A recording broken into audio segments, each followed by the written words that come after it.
Section 1. The World Beneath the Jokes. There is a version of Family Guy that most people have seen. It is the version you absorb in the background while doing something else. The cutaway gags flickering past, the familiar voices, the music sting that plays every time something outrageous happens.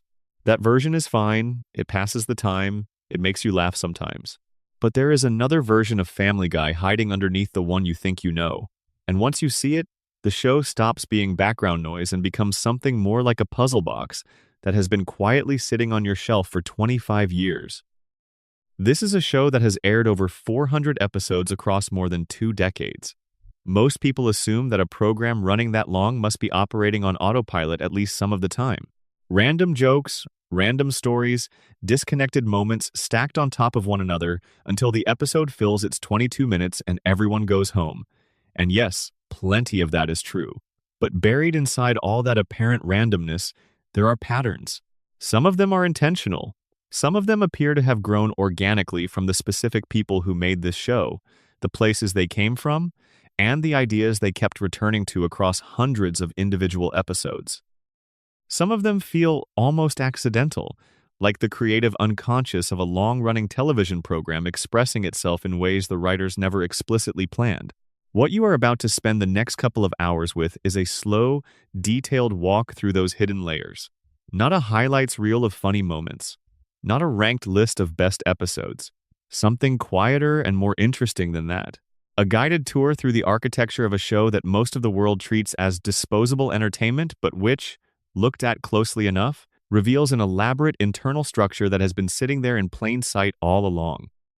The reason this kind of exploration works particularly well as something to listen to while you are winding down is that it does not demand your full attention every second. You can drift a little, let your mind follow the threads loosely, and still find the ideas landing somewhere useful. The show itself was built to be experienced in that half-alert state where your brain is still absorbing information but not working particularly hard. Understanding the hidden patterns in it functions the same way. You do not need to take notes. You do not need to pause and verify anything. You just need to let the ideas wash over you, and by the time you wake up, something will have shifted in the way you think about a show you assumed you already understood. So let us start at the very beginning, which is not 1,999 when the show premiered, and not 1,998 when Seth MacFarlane pitched his 15-minute pilot to Fox. The real beginning is the specific kind of mind that created Family Guy and the specific landscape it was drawn from, because those origins leave fingerprints all over the finished product in ways that most people never consciously register. Seth MacFarlane grew up in Kent, Connecticut, a small town in the northwestern corner of the state, somewhere between the kind of quiet New England suburb that gets romanticized in coming-of-age stories and the kind of place where nothing much happens for long stretches of time. He was, by all available evidence, a kid who absorbed an enormous amount of popular culture from television, film, and music, particularly from the era before he was born.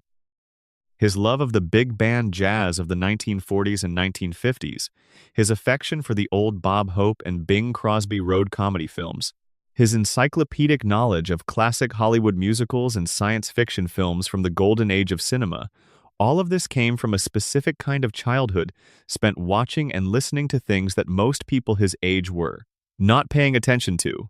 He went to the Rhode Island School of Design, which is one of the most prestigious art schools in America, located in Providence. This is important not just as a biographical detail, but because the specific geography of that experience shaped the physical world of Family Guy in ways that are still visible in every episode today. Providence, Cranston, Pawtucket, Newport, these are not just real places in Rhode Island that got referenced for flavor. They became the bones of a fictional world that MacFarlane built with a level of geographic specificity that most animated shows never bother with. While he was still a student and then working his first jobs afterward, MacFarlane made 2 short animated films. The first one was called The Life of Larry, and the second was Larry and Steve. If you have ever managed to track down these early shorts, the resemblance to Family Guy is unmistakable. Larry was a large, not particularly intelligent middle-aged man. Steve was his dog. The visual and conceptual DNA connecting those characters to Peter and Brian Griffin is absolutely direct. MacFarlane took those original sketches and built an entire world around them. When he pitched the family version of these characters to Fox in May 1998, he was 24 years old.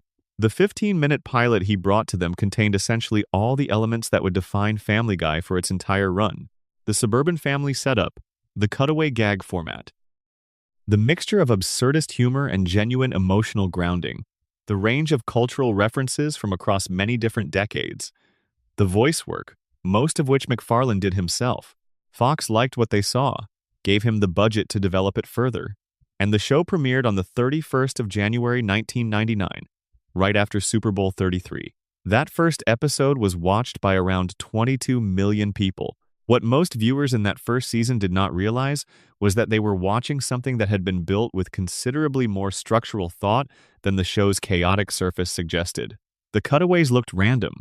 The family dynamics looked like a deliberate knockoff of The Simpsons. The whole enterprise seemed like something you would forget about in a month. But the hidden architecture was already there, encoded in the characters, the setting, the specific rules of the fictional world, the emotional dynamics that the writers had established but mostly kept beneath the comedy. Those hidden structures are what this script is going to take apart, one layer at a time. We are going to look at how the fictional town of the show was built to function as a kind of compressed version of the real places MacFarlane knew, and how that specificity gives the show a solidity that most animated comedies lack. We are going to examine the cutaway gag as a sophisticated storytelling device rather than a lazy shortcut, at least in the way it was originally designed. We are going to trace the mythology of the giant chicken fights and what they reveal about the psychological architecture of the main character. We are going to go deep into the question of who can understand Stewie and why the show's answer to that question changes everything about how you read every scene he appears in.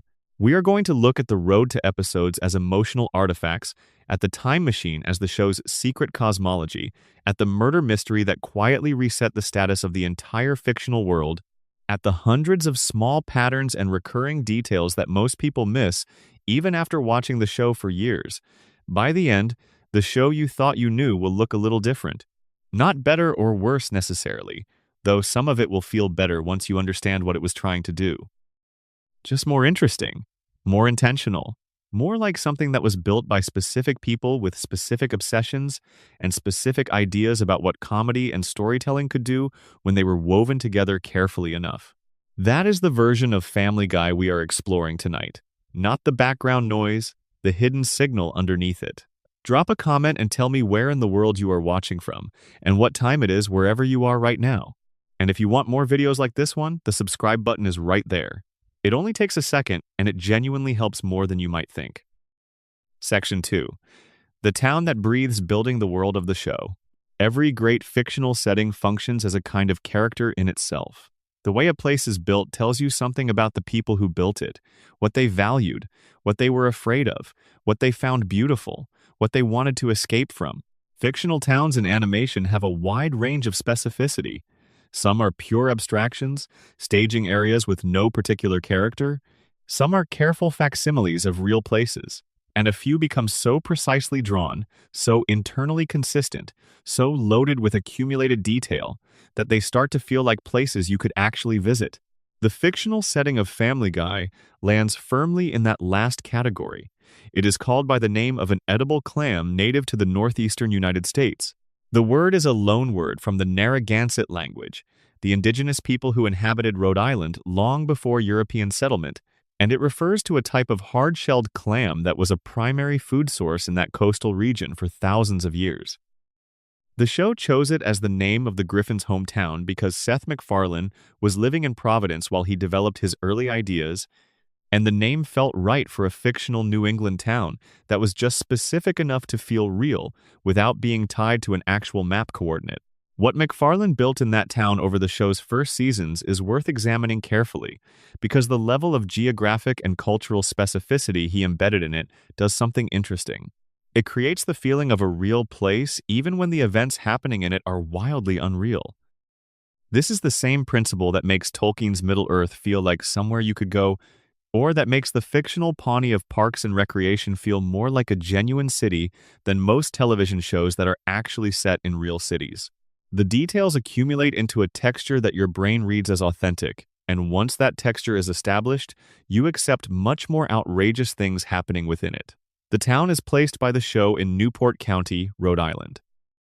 This is the county that contains the famous Gilded Age mansions built by the great American fortunes of the late 19th century, the Vanderbilts, the Belmonts, the Astors, the enormous ornate summer cottages that stretch along the cliffs above the Atlantic and look like transplanted European palaces. The Pewterschmidt family, which is Lois Griffin's wealthy background, lives in a mansion called Cherrywood Manor that is clearly modeled on the Breakers, the actual Vanderbilt estate built in 1,893 inches Newport. This is not an accidental detail. It tells you something precise about Lois's background. She comes from the class of people whose wealth is old enough to have built those cliff's edge palaces, and she chose to leave all of it to marry a factory worker from a lower economic stratum. That decision has enormous implications for her character that the show explored in some detail in its better seasons. The skyline visible from the Griffin backyard on a clear day shows 3 actual buildings from Providence's real downtown. The buildings are One Financial Plaza, 50 Kennedy Plaza, and the Bank of America Tower built in 1927. If you know Providence, you can identify those 3 shapes in the background of countless outdoor scenes in Family Guy. MacFarlane put them there because he knew Providence, because he had looked at that skyline for years while he was studying and working, and including them was a way of planting himself in the fictional world he was creating. They function as a kind of signature, a way of saying that however absurd this world gets, it has a specific real geography underneath it. The street the Griffins live on is called Spooner Street. Their house number is 31. MacFarlane has said in DVD commentary that the street name came from Spooner Hill Road, which is on his childhood home in Connecticut. The actual address 31 Spooner Street, if you punch it into a map, corresponds to a real location in Providence, immediately west of Roger Williams Park. The park itself is one of the largest urban parks in New England, a rolling landscape of ponds and gardens and zoo animals that feels slightly too grand for the densely built neighborhoods around it, exactly the kind of incongruously beautiful civic space that a New England city of Providence's size and history tends to produce. The Drunken Clam, the bar where Peter and his friends spend enormous amounts of their time, is based on a real bar. The actual establishment in Providence that served as its model has changed names and ownership over the years, but the physical setup, a slightly run-down neighborhood bar with worn stools and a television mounted too high, and a clientele that is mostly locals who have been coming for decades, is drawn from a specific kind of Rhode Island institution that MacFarlane clearly had affection for. The show treats the Drunken Clam as almost a sacred space. It is where the male friendship group of the show reconvenes after every disruption, where plans are made and grievances aired, and an enormous amount of bad advice gets given and received. It is a place of genuine warmth inside a show that can be quite cold, and that warmth is connected to the real place it was modeled on. The beer Peter drinks obsessively is called Pawtucket Patriot Ale, and it comes from the Pawtucket Brewery. Pawtucket is a real city in Rhode Island, just north of Providence. Historically a manufacturing and mill town that went through the same deindustrialization as much of the American Northeast in the latter half of the 20th century. The brewery is fictional, but the name is precise enough to evoke the real Narragansett Brewery, which was one of the most famous breweries in New England history before it closed in the early 1980s. Narragansett had an enormous cultural footprint in Rhode Island and southern New England. It was the beer of working-class New England, the beer of fishermen and factory workers and Red Sox fans, and the fictional Pawtucket Patriot is clearly meant to occupy the same cultural space. The high school that Meg and Chris attend went through one of the show's more interesting real-world changes. For the first 17 seasons, it was called James Woods Regional High School, named after the actor James Woods, who grew up in Providence, Rhode Island. The school was also a recurring location for the actual James Woods character, a heavily exaggerated version of the real actor who appeared in several episodes as a vain and self-absorbed celebrity.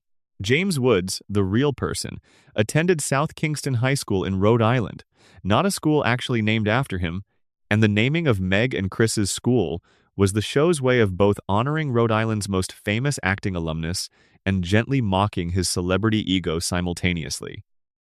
After the death of Adam West, who voiced the fictional mayor of the town from Season 2, until his passing in 2017, the school was renamed in his honor to Adam West High School. This was a genuine tribute to a performer who had given the show one of its most memorable recurring characters. The fictional mayor Adam West was a wonderful creation, a man of tremendous civic dignity who was also completely unhinged in his personal decisions, a benevolent eccentric who handed out candy to children and made strange proclamations about local ordinances and occasionally went on mysterious personal adventures. Adam West, the actor, brought a specific kind of dead-serious comedic commitment to the role that made every appearance land perfectly. And renaming the school after his passing was the show acknowledging how much his presence had meant to the texture of the world it had built. The town also has a geography that occasionally contradicts itself, which is one of its more interesting features.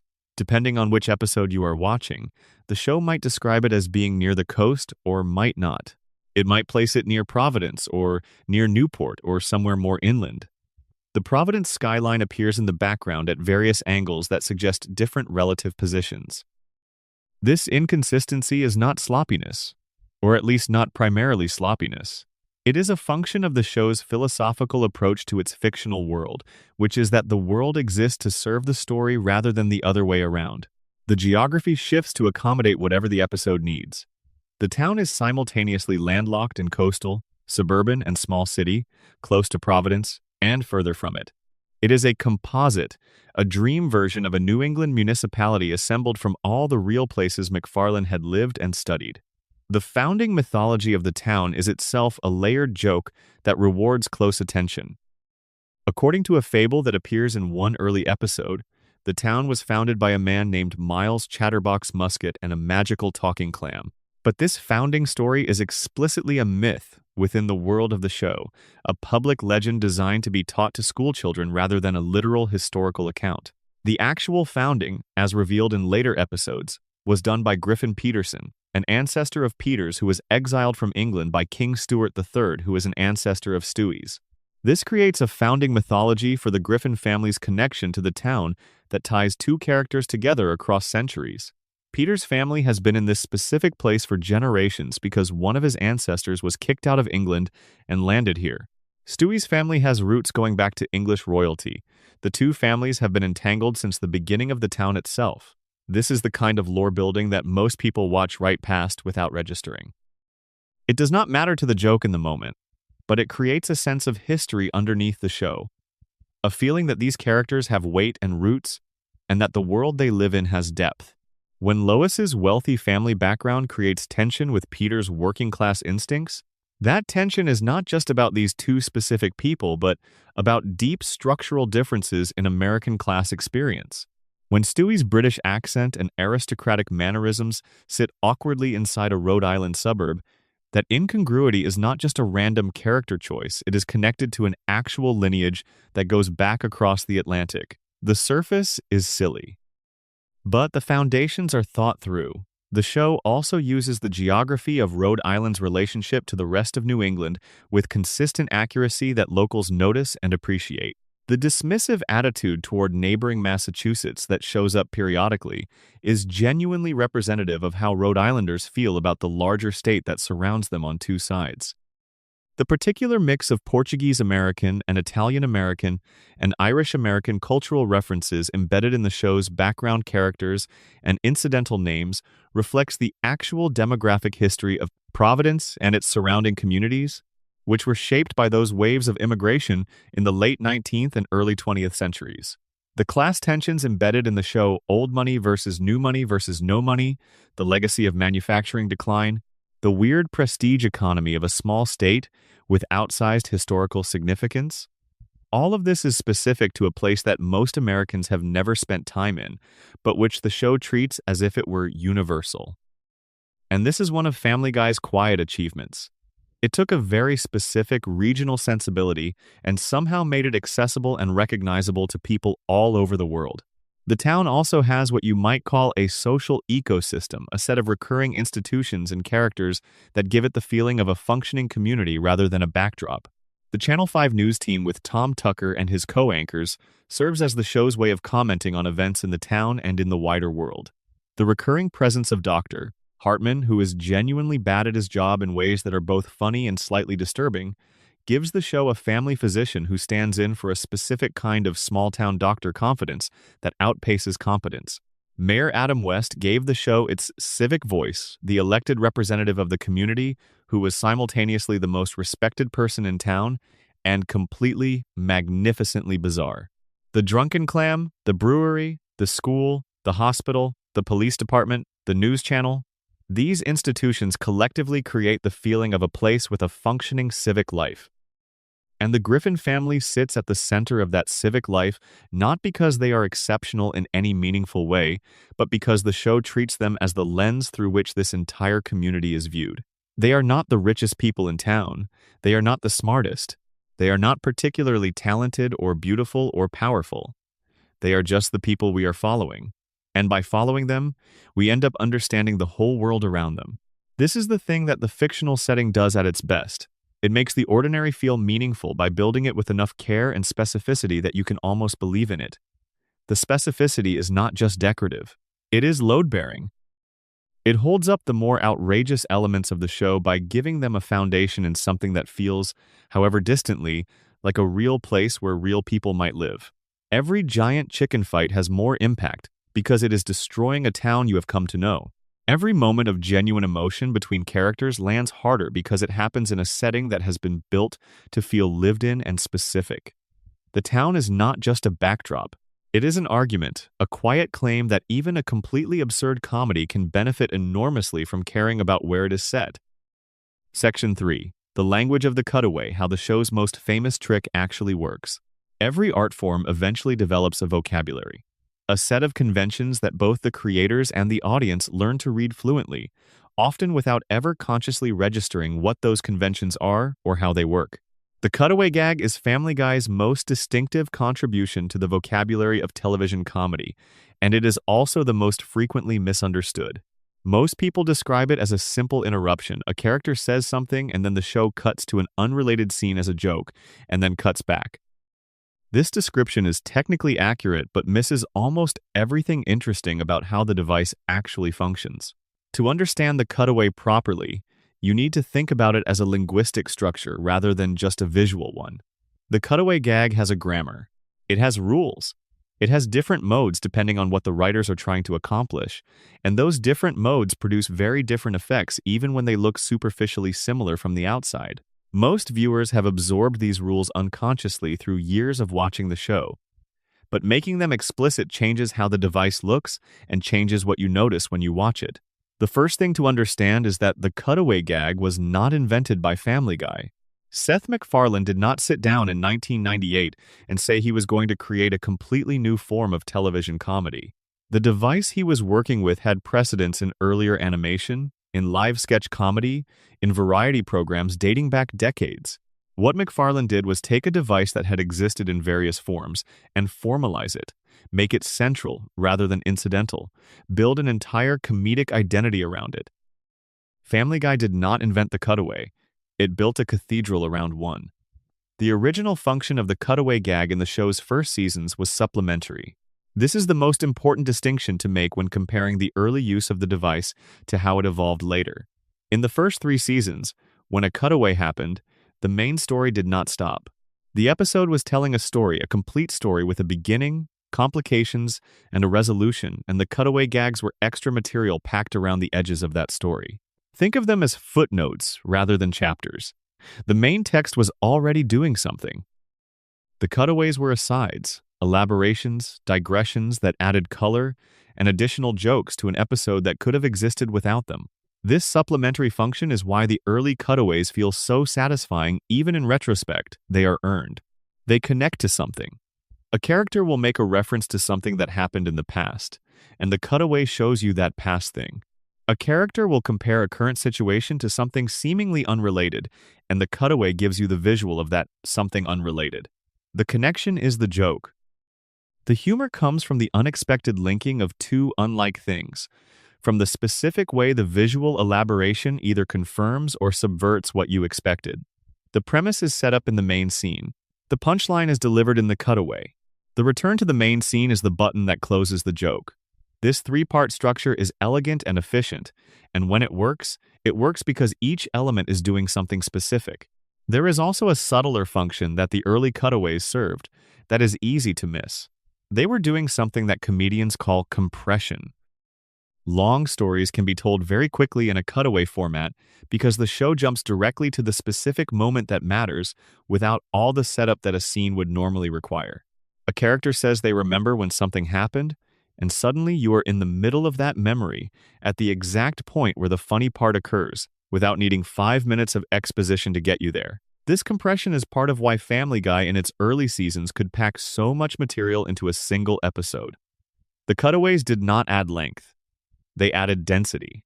Each episode felt richer because you were getting more distinct comedic premises per minute than you would in a conventionally structured comedy. The rhythm of the cutaways was also calibrated with care in those early seasons. Seth MacFarlane has mentioned in commentary tracks that he deliberately enjoyed letting a gag run just slightly longer than you expected it to. This is a comedy technique with a long history. The idea that a well-crafted extended beat can multiply the laughter generated by a joke simply by maintaining commitment past the point where the audience expects it to end. This technique requires precise timing and genuine confidence in the material. If the underlying joke is not strong enough, extending it just makes it overstay its welcome. But when the material is good, that extension creates a kind of delighted discomfort, a sense of escalating absurdity that keeps building instead of releasing. The canonical example of this in the show's early history is the very first appearance of what became known as Peter Hurts His Knee. This gag arrived in Season 2, in an episode called Wasted Talent, that aired in the year 2000. The setup is a parody of a famous sequence from Willy Wonka and the Chocolate Factory, the 1971 film. Peter wins the equivalent of a golden ticket at the Pawtucket Brewery and runs home to tell his family, and the scene echoes the famous moment when Charlie Bucket sprints home through the streets. Peter runs, and the gentle, swelling instrumental of "I Got a Golden Ticket" from the film plays underneath. He makes it to the front of his house and then trips, falls, and hurts his knee. And then, and this is where the timing becomes, everything he just stays there, gripping his knee, inhaling sharply, making that specific pained noise over and over again. For about 25 seconds, which on television feels like an age, Peter Griffin makes a noise that sounds like a wounded animal and does absolutely nothing else. The joke only exists because of the commitment to the length. 10 seconds in, you have stopped laughing at the fall and started laughing at the fact that this is still happening. 15 seconds in, you are laughing at yourself for laughing, at the escalating absurdity of a television show devoting this much screen time to a grown man gripping his knee. 20 seconds in, you have entered a strange meditative state where the noise has become its own kind of ambient music. And then the show cuts away and you are back to something else entirely. This gag became one of the most frequently referenced and replicated moments in the show's history. It was brought back in later episodes with variations, other characters doing versions of it, different injury locations, the setup appearing in different contexts. In later seasons, it recurred so often that it became one of the show's most recognizable running jokes. The original version landed because the timing was exactly right. Later versions succeeded when they respected the same principle that the length is the point, not the injury. The cutaway grammar also includes several distinct modes that are worth naming explicitly. The first mode is the pure association gag. A character says something is like something else, and the show cuts to the something else being depicted literally. The humor comes from the specific nature of the comparison and from whether the visual depiction confirms or subverts expectations. The best association gags work because the comparison reveals something true about one or both of the things being compared, even though the comparison is ridiculous. They function like metaphors in compressed visual form. The second mode is the memory gag. A character says they remember when something happened, and the cutaway shows you the memory. This mode allows the show to elaborate on characters' pasts, to add biographical depth without dedicating entire storylines to backstory. A well-executed memory gag can tell you something real about a character in 10 seconds that a conventional scene might take 5 minutes to convey. The early seasons use this mode frequently and skillfully. It is why you can watch the show's first 3 seasons and come away feeling like you genuinely know these characters despite never having seen formal backstory episodes. The third mode is the hypothetical gag. A character speculates about something that has not happened. and the cutaway shows you the speculation made literal. This mode works differently from the other two because it is not depicting anything that happened in the show's world. It is depicting something that exists only in a character's imagination or in the abstract realm of the comparison. The humor in hypothetical gags often comes from the show taking the hypothetical more seriously than it deserves, depicting it with full visual commitment even though everyone knows it is not real. The fourth mode is the longest form cutaway and the most complex, the extended sketch. These are moments where the cutaway runs long enough to have its own internal structure, its own setup and complication and punchline. They are mini episodes within the episode. The show treats them with a level of craft that the quick, associative gags do not necessarily require. Extended sketches at their best are some of the funniest things the show has ever produced, because they have the time to develop a comic premise to its fullest extent. At their worst, particularly in later seasons, when the device was being used primarily to fill time, they are laborious and overstay the welcome of a joke that was not strong enough to sustain their length. This brings us to what might be the most interesting hidden pattern in the show's entire run: the way the ratio between story and cutaway functions as a diagnostic of the show's creative health in any given season. In the first 3 seasons, you could remove all the cutaways from most episodes and still have a complete funny story. The cutaways were additive, not structural. As the seasons progressed and the writing room changed composition, and MacFarlane's direct involvement became less constant, the ratio shifted. Episodes began containing more cutaways and thinner stories. Eventually, there were episodes where the main story was essentially a scaffolding for cutaways, a loose connecting tissue that existed only to generate setups for the next unrelated gag. The show itself became aware of this and made jokes about it. In the Season 10 episode Back to the Pilot, when Brian and Stewie travel back in time to the very first episode of Family Guy, one of the observations Stewie makes is that the 1,999 versions of the characters simply stand around doing nothing between cutaways, pausing their actions and waiting for the cutaway to finish before resuming. It is a sharp piece of self-criticism dressed up as a nostalgia trip. The joke acknowledges that the characters in the current version of the show have even less to do during their cutaways than they did in the original run. The cutaway has gotten so dominant that the characters themselves have become interstitial content. But even in this self-aware moment, the show is demonstrating something about what the cutaway originally was: a device designed to enrich a story that already existed. The joke works because you understand what is supposed to happen during a cutaway. The characters are supposed to be doing something real. They are supposed to have a story in progress. The comedy of them just standing there waiting is the comedy of a technique that has been separated from its original function. What the early cutaway grammar really expressed was a specific philosophy about how comedy works. The show was arguing, implicitly, that comedy is about making connections, unexpected links between seemingly unrelated ideas, between a present moment and a remembered past, between a serious situation and an absurd elaboration. The cutaway was the mechanical expression of that philosophy. It was a device for making visible the associative leaps that funny thinking naturally makes. When a character in the real world says something funny, half the time the humor comes from the unexpected connection they made between the subject at hand and something seemingly unrelated. The cutaway gag is just that mental leap made literal and visual. This is also why the cutaway gag became so well suited to the internet era that arrived shortly after the show returned from cancellation in 2005. The same quality that makes a good cutaway work in the context of an episode, the sudden, unexpected jump to something vivid and self-contained, also makes it work perfectly as a clip. You can take a 30-second cutaway out of its context and it still functions, sometimes better, because the setup line that preceded it in the episode is implied by the cultural context. You know roughly what kind of setup generates this kind of gag, even without seeing the specific line that triggered it. The cutaway was designed to be portable. The deepest hidden pattern in how the cutaway functions, though, is the one that reveals itself only when you watch the show with close attention over many episodes. The relationship between what a character says to trigger a cutaway and who that character actually is. The best cutaway setups are not random. They are character-specific.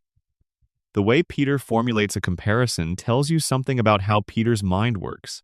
The kinds of memories Brian invokes tell you something about Brian's self-image and what experiences he chooses to return to.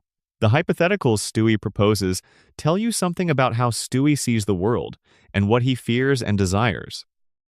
In the early seasons, before the characters began drifting away from their original psychological profiles, the cutaway setups functioned almost like character dialogue. They were another form of self-expression, another way of revealing who these people were through the specific quality of their thinking. When early Peter makes an absurd comparison, the comparison usually comes from an unexpected place but lands in something emotionally true about him.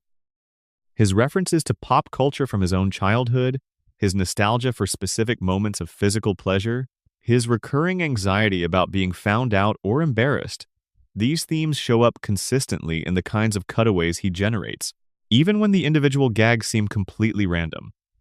This is a pattern so subtle that it operates almost entirely below conscious awareness. You do not sit down and think, Peter's cutaway setups reveal his psychological profile through their thematic content. You just notice, over time, that his setups feel different from Brian's setups, which feel different from Stewie's setups. The cutaway gag is not just a joke delivery mechanism. At its best, it is a window into the specific quality of a specific mind. That is the hidden depth of the device. That is what the most attentive viewers feel but rarely articulate. The randomness is not random. The associations are not arbitrary. They are the fingerprints of whoever is making them, pressed into the show with every episode. Section 4. The Chicken and the Coupon, the mythology behind the fights. There is a man named Ernie who appears periodically throughout Family Guy and attacks Peter Griffin in the middle of ordinary scenes, without warning or preamble. While Peter is talking to Lois about something mundane, or walking down the street, or sitting quietly at a restaurant, Ernie is a large anthropomorphic chicken about Peter's height, dressed in a shirt and pants, and whenever he appears, what follows is an extended, elaborate, often spectacularly destructive physical confrontation that pauses the episode completely, sends the two of them careening through the surrounding environment, causes enormous collateral damage and a substantial body count among bystanders, and eventually ends with Peter apparently winning before Ernie reveals he is still alive as Peter walks away. This is one of the most beloved recurring elements in the entire run of the show. Fans have watched these fights dozens of times. They have argued about which one is the best. They have noticed the specific film sequences each fight is homaging. The Raiders of the Lost Ark airplane fight in the second, the Enter the Dragon moments in the third, the sheer scope of the fifth fight, which lasted 6.5 minutes, and involved time travel and a cloning machine and space. The fights have accumulated a dedicated mythology among the show's most engaged viewers. But here is what most people miss about the giant chicken. The fight exists, in the first place, because of an expired coupon. This is the backstory revealed in Season 2's Da Boom, one of the show's landmark early episodes. The setup is delivered as a flashback during a moment where Peter is trying to explain one of his more extreme behaviors. We learn that at some point before the events of the first episode, a large anthropomorphic chicken approached Peter and offered him a promotional coupon. The coupon turned out to be expired. This was the original wound. This was the insult from which everything else flows. The expired coupon is a perfect distillation of what makes this particular running joke function on multiple levels simultaneously. On the surface, it is absurd to the point of meaninglessness. A grown man is conducting the most violent and destructive relationship of his life because a chicken once gave him a bad coupon.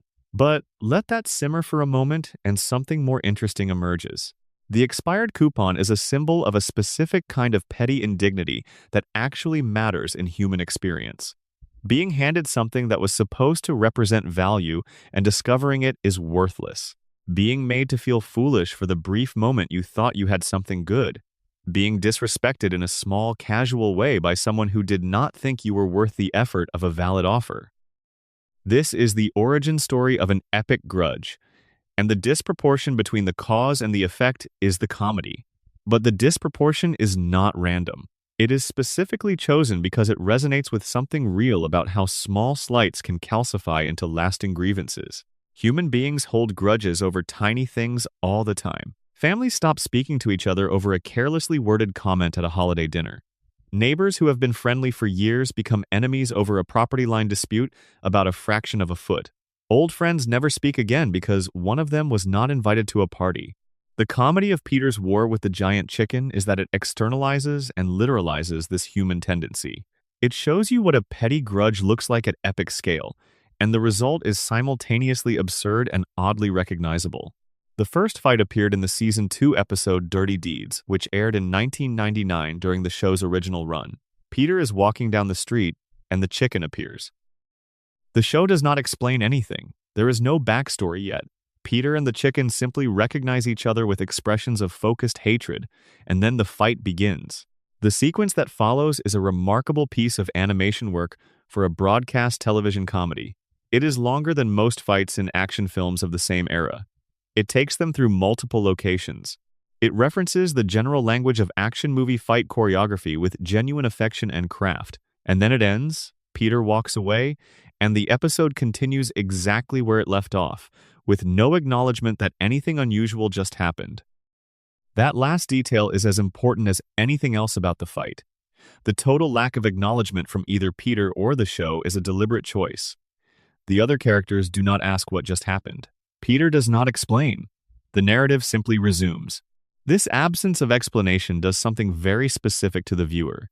It tells you that this fight is a private matter, a quarrel that exists in a register separate from normal life, something that simply occurs periodically and is simply dealt with and then set aside. Peter does not bring it up because there is nothing to bring up. It just is. The same way that some grudges in real life become so embedded in a person's life that they stop being something that can be explained and simply become a feature of the landscape. The backstory that eventually gets provided, the expired coupon, arrives as a punchline rather than a serious explanation. This is important. The show is not trying to make you understand why these two people hate each other in any profound psychological sense. The backstory is the joke. The expired coupon is the show's way of telling you that the why of a grudge is usually embarrassingly small, and that this is fine, and that the grudge can be epic and consuming and civilization-destroying regardless of its origin. What is also worth noting is the specific escalation pattern of the fights across the show's run. Each successive fight raises the stakes in terms of spectacle, destruction, and geographic scope. The first fight is impressive but contained. The second fight, which takes place in Season 4, expands to cover more locations and more time. The third fight, in Season 5, goes longer and more elaborate still, and adds a new wrinkle. A genuine truce, a moment of civilized dinner between the two of them, a glimpse of what peace might look like. And then the truce breaks down over a bill dispute, and the fighting resumes. This is the detail that adds the most depth to the ongoing saga. The bill dispute, each of them insisting on paying for the other's dinner, neither of them willing to yield, is a mirror of the original expired coupon. The grudge began with money and value, with a coupon that turned out to be worthless, with a transaction that felt dishonest. Now the grudge flares back up because of another transaction. Another moment of financial negotiation between them. Another context where the question of who owes what to whom becomes the ignition point. The fights are not really about violence. They are about a relationship in which two people cannot figure out how to be in the world together, cannot find the terms under which coexistence is possible. The fifth fight takes the mythology to its most elaborate extreme. It runs over 6 minutes. It involves Stewie's time machine, because Ernie and Peter land on the time pad during their confrontation and go careening through multiple historical periods, still fighting. They fight in ancient Rome. They fight in the Old West. They eventually end up in space, having been cloned, and fight in the vacuum with their duplicates before crashing back to Earth on an oil rig. This fight is frequently cited by fans as the most ambitious piece of pure animation the show has ever produced. There is an argument for it. The sheer orchestration required to sustain a 6-minute chase through history while maintaining consistent comedy is genuinely impressive. But what makes this fifth fight interesting beyond its spectacle is the way it implicitly addresses the question the other fights have been building toward. The two of them have now traveled through time together. They have been cloned. Their conflict has extended across multiple historical periods and dimensions. At this point, the original expired coupon is so many layers of causality removed from the present moment of violence that it barely exists as a real explanation for anything. The grudge has become self-sustaining. It is its own reason for being. They fight because they fight. The cause has been absorbed into the ongoing fact of the hostility. This is another moment where the show, in the guise of absurd comedy, is saying something true about the nature of long-term grudges. After a certain point, the original cause becomes irrelevant. The grudge is the thing. It has its own momentum, its own inertia, its own logic. The question is no longer why it started, but simply whether it will ever stop. And the giant chicken saga, across its multiple iterations, never quite answers that question definitively. There are episodes where Peter and Ernie seem to have found peace, where they have dinner and the feud seems potentially over, and then it starts again, because of another small thing, because of the check, because someone bumps into someone else in the parking lot, because these two people are locked in a pattern they cannot break, regardless of how many times they revisit the original wound. There is also something worth examining in the specific character of Ernie the Giant Chicken as a fully realized antagonist rather than just a fight machine. In later episodes, the show gave Ernie a wife named Nicole and eventually a family. We learn that he has suffered losses in his personal life. His marriage goes through difficulties. He has children. He goes through illness. These additions to his backstory do not undermine the comedy of the fights, but add a layer of genuine character to someone who might have remained a purely functional recurring antagonist. The joke about Peter endlessly fighting this chicken becomes richer once you know the chicken has a whole life of his own, a family he goes home to after each confrontation, losses and griefs and victories that have nothing to do with Peter Griffin. There is a remarkable moment in one of the later episodes where Peter has the opportunity to let Ernie die from an illness and does not take it. He keeps Ernie alive because the world without him is unimaginable. He explains, in what amounts to one of the show's most oddly tender moments, that he has structured his entire life around the periodic occurrence of these fights. He wakes up not knowing when the next one will come. He flinches at unexpected sounds. He looks over his shoulder. He has organized his vigilance around this one ongoing threat, and the threat has become, in its own deeply unhealthy way, a source of meaning. The fight is Peter's fixed point, the certain knowledge that somewhere out there is someone who will eventually appear and demand his full engagement, his total attention, his most committed physical effort. In a life that is otherwise characterized by distraction and avoidance and casual failure, the chicken is the one thing Peter takes completely seriously. This is Family Guy's secret gift to one of its most purely comedic elements. The fight that looks like nothing more than elaborate slapstick turns out, if you look at it long enough, to be a portrait of a particular kind of human need, the need for an adversary, for the organizing principle that an enemy provides, for the meaning that conflict generates when everything else is uncertain. Section 5. Can anyone hear Stewie? The Great Unsolved Mystery. There is a question that has followed Family Guy since its first season, a question so fundamental to the experience of watching the show that fans brought it to Seth MacFarlane directly at San Diego Comic-Con panels, asked it on interview after interview, debated it in forums across the internet for over 2 decades. The question is simple. Can the other characters actually understand what Stewie Griffin is saying? The answer, it turns out, is yes and no, maybe and sometimes, according to who you ask and which episode you are watching. And the fact that the show never definitively resolved this question, and arguably should not have, is one of the most interesting creative decisions in its entire run. To understand why this question matters so much, you have to remember what Stewie is. He is a 1-year-old infant. His world is diapers and high chairs and the indignities of being carried everywhere and having his meals chosen for him and sleeping in a crib. Physically, he is entirely dependent on the adults around him. He cannot drive a car or go to a restaurant by himself or carry out most of the elaborate plans he conceives. He is a baby in all the ways that matter for practical daily existence.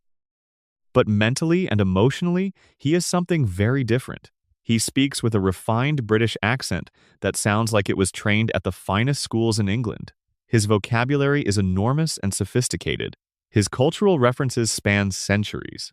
He refers to his mother as Lois rather than Mom, a choice that implies a deliberate emotional distancing. He refers to Peter as the Fat Man. He has built weapons and machines in his bedroom that would tax the engineering capabilities of major defense contractors. He has constructed a fully functional time machine. He has traveled to the past, the future, and the space outside the space-time continuum. He has held grudges across historical periods. He is, by every measure that matters beyond the physical, not a baby. The comedy of early Stewie derives entirely from this contrast. The gap between how he looks and how he thinks and speaks is the engine of every scene he appears in. He sits in his high chair making threats about world domination, while Lois spoons baby food into his mouth. He plots elaborate revenge against characters who have disrespected him, while others talk about something entirely mundane in the background. The contrast never gets old in those first seasons, because the writers kept finding new angles on it, new ways to create fresh friction between the infant container and the genius interior. And at the center of this comedy is the question of perception. Does Lois hear what her baby is saying? When Stewie delivers a long, elaborate speech about his plans for her destruction, does she experience that as coherent language? As baby babbling? Or as something in between words she registers but does not process because the source is a 1-year-old, and nothing a 1-year-old says needs to be taken seriously? The show's inconsistency on this point is actually its most honest response to the question. Seth MacFarlane, when directly asked, has given different answers at different times. In one interview, he said that everyone in the world of the show can hear and understand what Stewie says, but that since he is a baby, they simply do not take him seriously. In another, he said that Brian always understands Stewie, Chris understands him sometimes, and Peter and Lois mostly do not. In actual episode commentary, he has been more relaxed about it, acknowledging that the writers will break whatever rules seem to be in place if a specific joke requires it. This inconsistency is, paradoxically, a sign of the show's creative intelligence rather than its laziness. A fixed rule everybody hears him, nobody hears him would reduce the comedy because it would remove the uncertainty. The power of Stewie's scenes, particularly in the early seasons, comes partly from not knowing whether the person he is talking to is responding to what he actually said or simply responding to what they imagine a baby is communicating.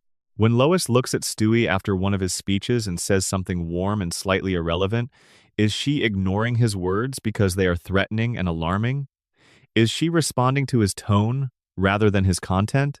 Is she simply speaking to what she imagines her baby is trying to express? The way any parent might interpret a child's vocalization as communicating something specific when it is actually communicating something more ambiguous? The show uses this ambiguity to generate comedy from both ends of the spectrum. There are scenes where Stewie says something directly threatening and the adult in front of him responds with warmth and obliviousness, and the humor is in the disconnect. There are other scenes where an adult responds to something Stewie says with apparent full comprehension, and the humor is in the sudden collapse of the comfortable fiction that nobody can understand him. Both modes work because the underlying question is never settled. You never know, going into a scene, which version of the reality you are about to encounter. The episode Stewie's First Word from Season 19 dealt with this question most directly. The setup is that Stewie has been speaking in full sentences for his entire life, but nobody officially recognizes this as speech. Then, during a particularly emotionally charged moment in a church, he says an obscenity that the whole congregation understands. The show tries to address why this particular utterance broke through when everything else has not. Stewie's own explanation is that he was feeling such intense emotion that the words simply burst through some barrier. Brian's response complete and genuine confusion, since he has been having full conversations with Stewie his entire life, is the most honest response in the episode. From Brian's perspective, nothing has changed. Stewie has always been understandable. The question is not whether he speaks, but whether the others choose to hear. This episode's resolution, while satisfying as a narrative moment, also illustrates why the show was better served by leaving the question open. Once you establish a definitive explanation, you constrain what the device can do. The magic of Stewie's communication ambiguity is its flexibility. It can be played for isolation, for dark comedy, for pathos, for farce, for genuine horror. Once you explain it, it becomes something smaller. The Brian exception is its own fascinating subpattern. Brian has been able to understand and converse with Stewie since the very beginning of the show, and the show has never tried to explain why. The most compelling reading of this is not that Brian is specially gifted or that Stewie has some canine-specific communication frequency. It is that Brian and Stewie are the two characters in the Griffin household who exist outside the normal social hierarchy of the family. Brian is a dog, which means he is permanently in the position of the outsider observer present at family events, but never fully embedded in the family's power structure. Stewie is a baby, which places him in a similar position, technically central to the family but without real agency or status within it. Both of them are watchers who are not quite of the world they are watching.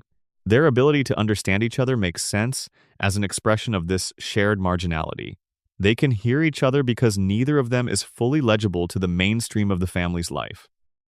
They occupy the same kind of liminal space, and in that space, communication becomes possible that is not possible in the normal social registers.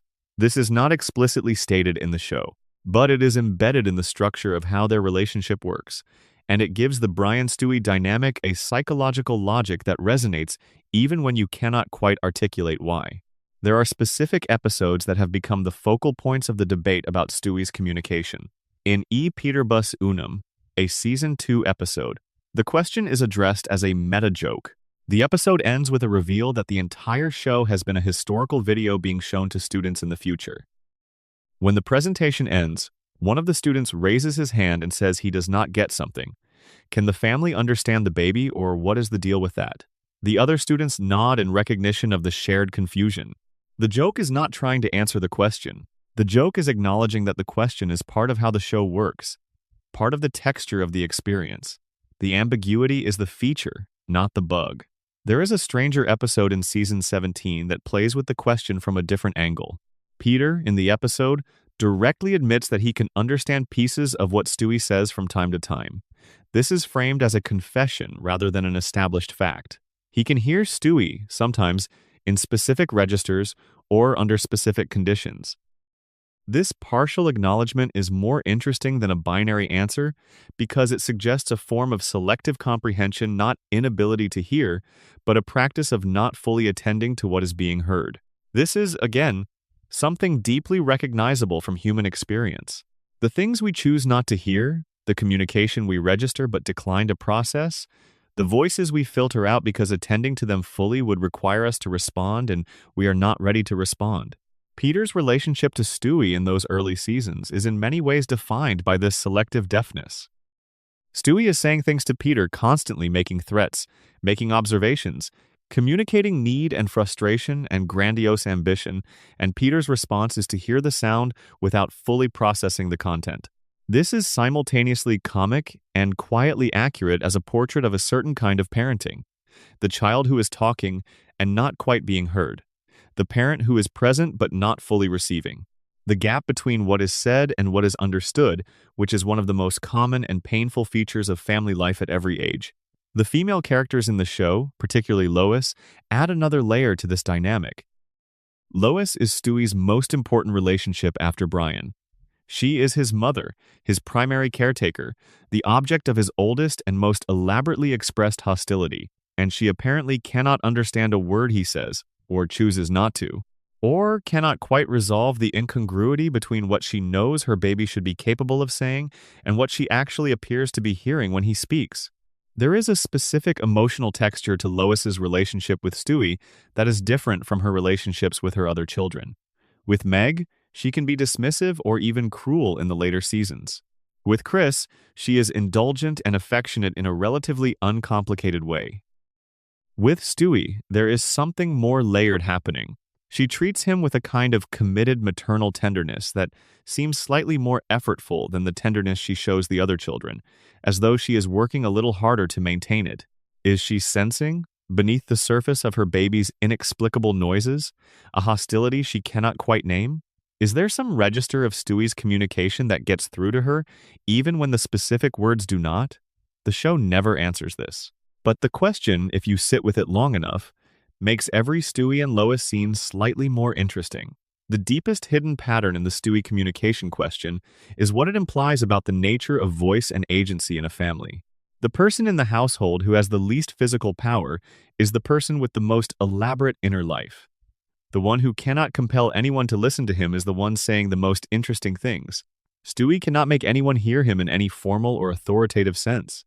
He cannot demand attention, cannot require acknowledgement, cannot enforce the basic courtesy of being listened to. He can only speak and hope that someone is receiving, and the only one reliably receiving is Brian, who is also voiceless in the hierarchy, also heard only selectively, also observed but not fully attended to. The communication question is not just a running gag about whether a fictional baby can talk. It is the show's meditation on who gets listened to in a family, and what happens in the interior life of the person who is speaking but not quite being heard. Section 6. The Road to Somewhere. The emotional architecture of the adventure episodes. Every long-running television show has its best episodes. The episodes that fans return to repeatedly, not just because they are funny, but because they are satisfying in some deeper way that is harder to articulate. They leave you feeling something. They resolve a tension that was building in the characters. They manage to be genuinely moving without sacrificing the comedy, or genuinely funny without sacrificing the emotional truth. In Family Guy's entire run of over 400 episodes, the category that has consistently produced the most entries in this list of genuinely great television is the Road to episodes. The name comes from a series of 7 comedy films released between 1940 and 1962. The film starred Bing Crosby and Bob Hope as a pair of bumbling travelers who would find themselves in exotic or dangerous foreign locations, get into elaborate scrapes, improvise their way through impossible situations, sing songs, and ultimately triumph through the combined power of their friendship and their collective talent for cheerful dishonesty. Dorothy Lamour appeared in most of the films as the woman who disrupted their friendship temporarily by attracting the romantic attention of both men before the film resolved itself into a celebration of their bond.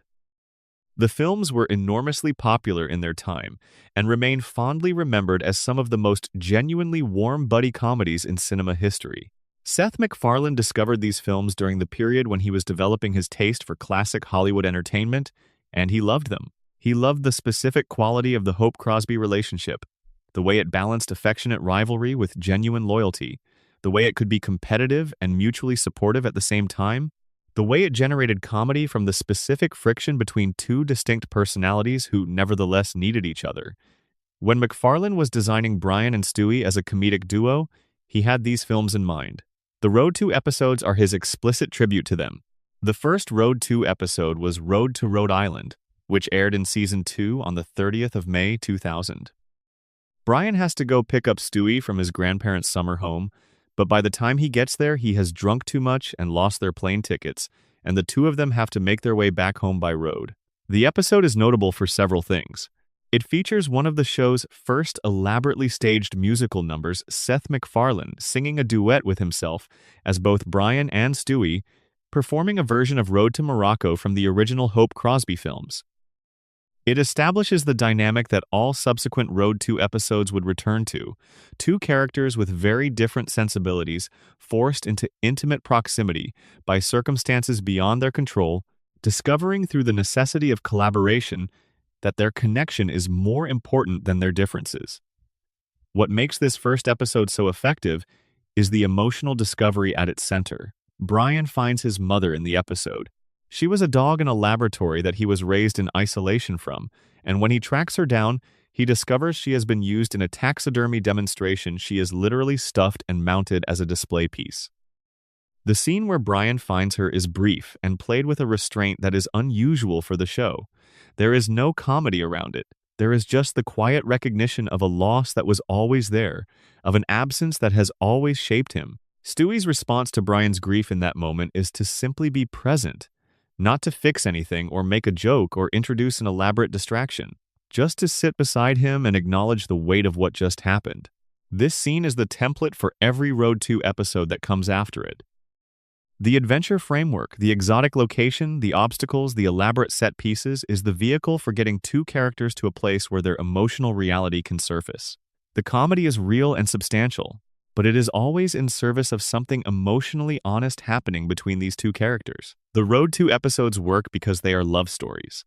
Not romantic love, but the more complicated and less cinematically celebrated love between two people who are different enough to irritate each other constantly, but who have become so essential to each other that the idea of the world without the other person in it is genuinely unbearable.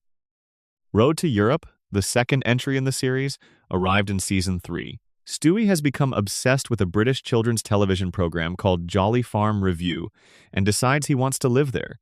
He stows away on what he believes is a plane to London. Brian follows him. The plane lands in Saudi Arabia. What follows is a journey through multiple countries, a series of misadventures involving camels and hot air balloons, and a trip through Amsterdam, all culminating in a sequence where Stewie dances with Gene Kelly, or rather, the show digitally replaces Jerry Mouse from the famous Anchors Away sequence with Stewie and creates something that feels genuinely magical. The movie was from 1945. The Family Guy episode was from 2003. The fact that it works as seamlessly as it does is a testament to both the original and to the care the show put into the tribute. Road to Rupert, the third episode, is the most straightforwardly character-driven. Brian accidentally sells Stewie's beloved teddy bear Rupert at a yard sale. Stewie is devastated. The loss of Rupert is not played as trivial or as something Stewie should simply get over. It is treated with full seriousness as a genuine grief, which is at once funny because the bear is a stuffed toy, and Stewie is supposedly a sophisticated genius who should be above such attachments and genuinely touching, because attachment to specific objects is one of the most human things there is, and Stewie's love for Rupert is as real as any other love he has. The cross-country road trip to retrieve Rupert is the episode's framework, but what the episode is really about is Brian's guilt and his attempt to repair something he broke through carelessness. He did not mean to sell Rupert, he was not paying attention. His distraction caused Stewie real pain, and the journey back to fix it is his act of repentance. The episode works because it treats this moral situation seriously. Brian made a mistake. He is trying to make it right. The comedy around this core is plentiful and good, but it never trivializes what the episode is actually saying. That when we hurt the people we care about through negligence rather than malice, we still have a responsibility to make it right, and the effort required to make it right can be its own form of love. Road to Germany took the series in a different direction by introducing a third character. Mort Goldman, the Griffin's Jewish neighbor who is characterized primarily by extreme anxiety and bad luck, stumbles into Stewie's time machine while looking for a bathroom. He ends up in Poland on the 1st of September 1939, the day the Nazi invasion began World War II. Brian and Stewie follow him in. What follows is one of the darkest episodes Family Guy has ever produced, an episode that is simultaneously a comedy about the absurdity of time travel mishaps and a fairly unflinching depiction of historical horror. The Nazis in the episode are not exaggerated cartoon villains played for easy laughs. They are depicted as the genuine historical threat they were, and the episode uses that historical reality as the stakes for the entire story. Mort, a Jewish man from present-day Rhode Island, has accidentally landed in Nazi-occupied Europe. The danger is real, and the show respects it. The emotional core of Road to Germany is about the responsibility that comes with friendship. Stewie did not ask for Mort to stumble into his time machine.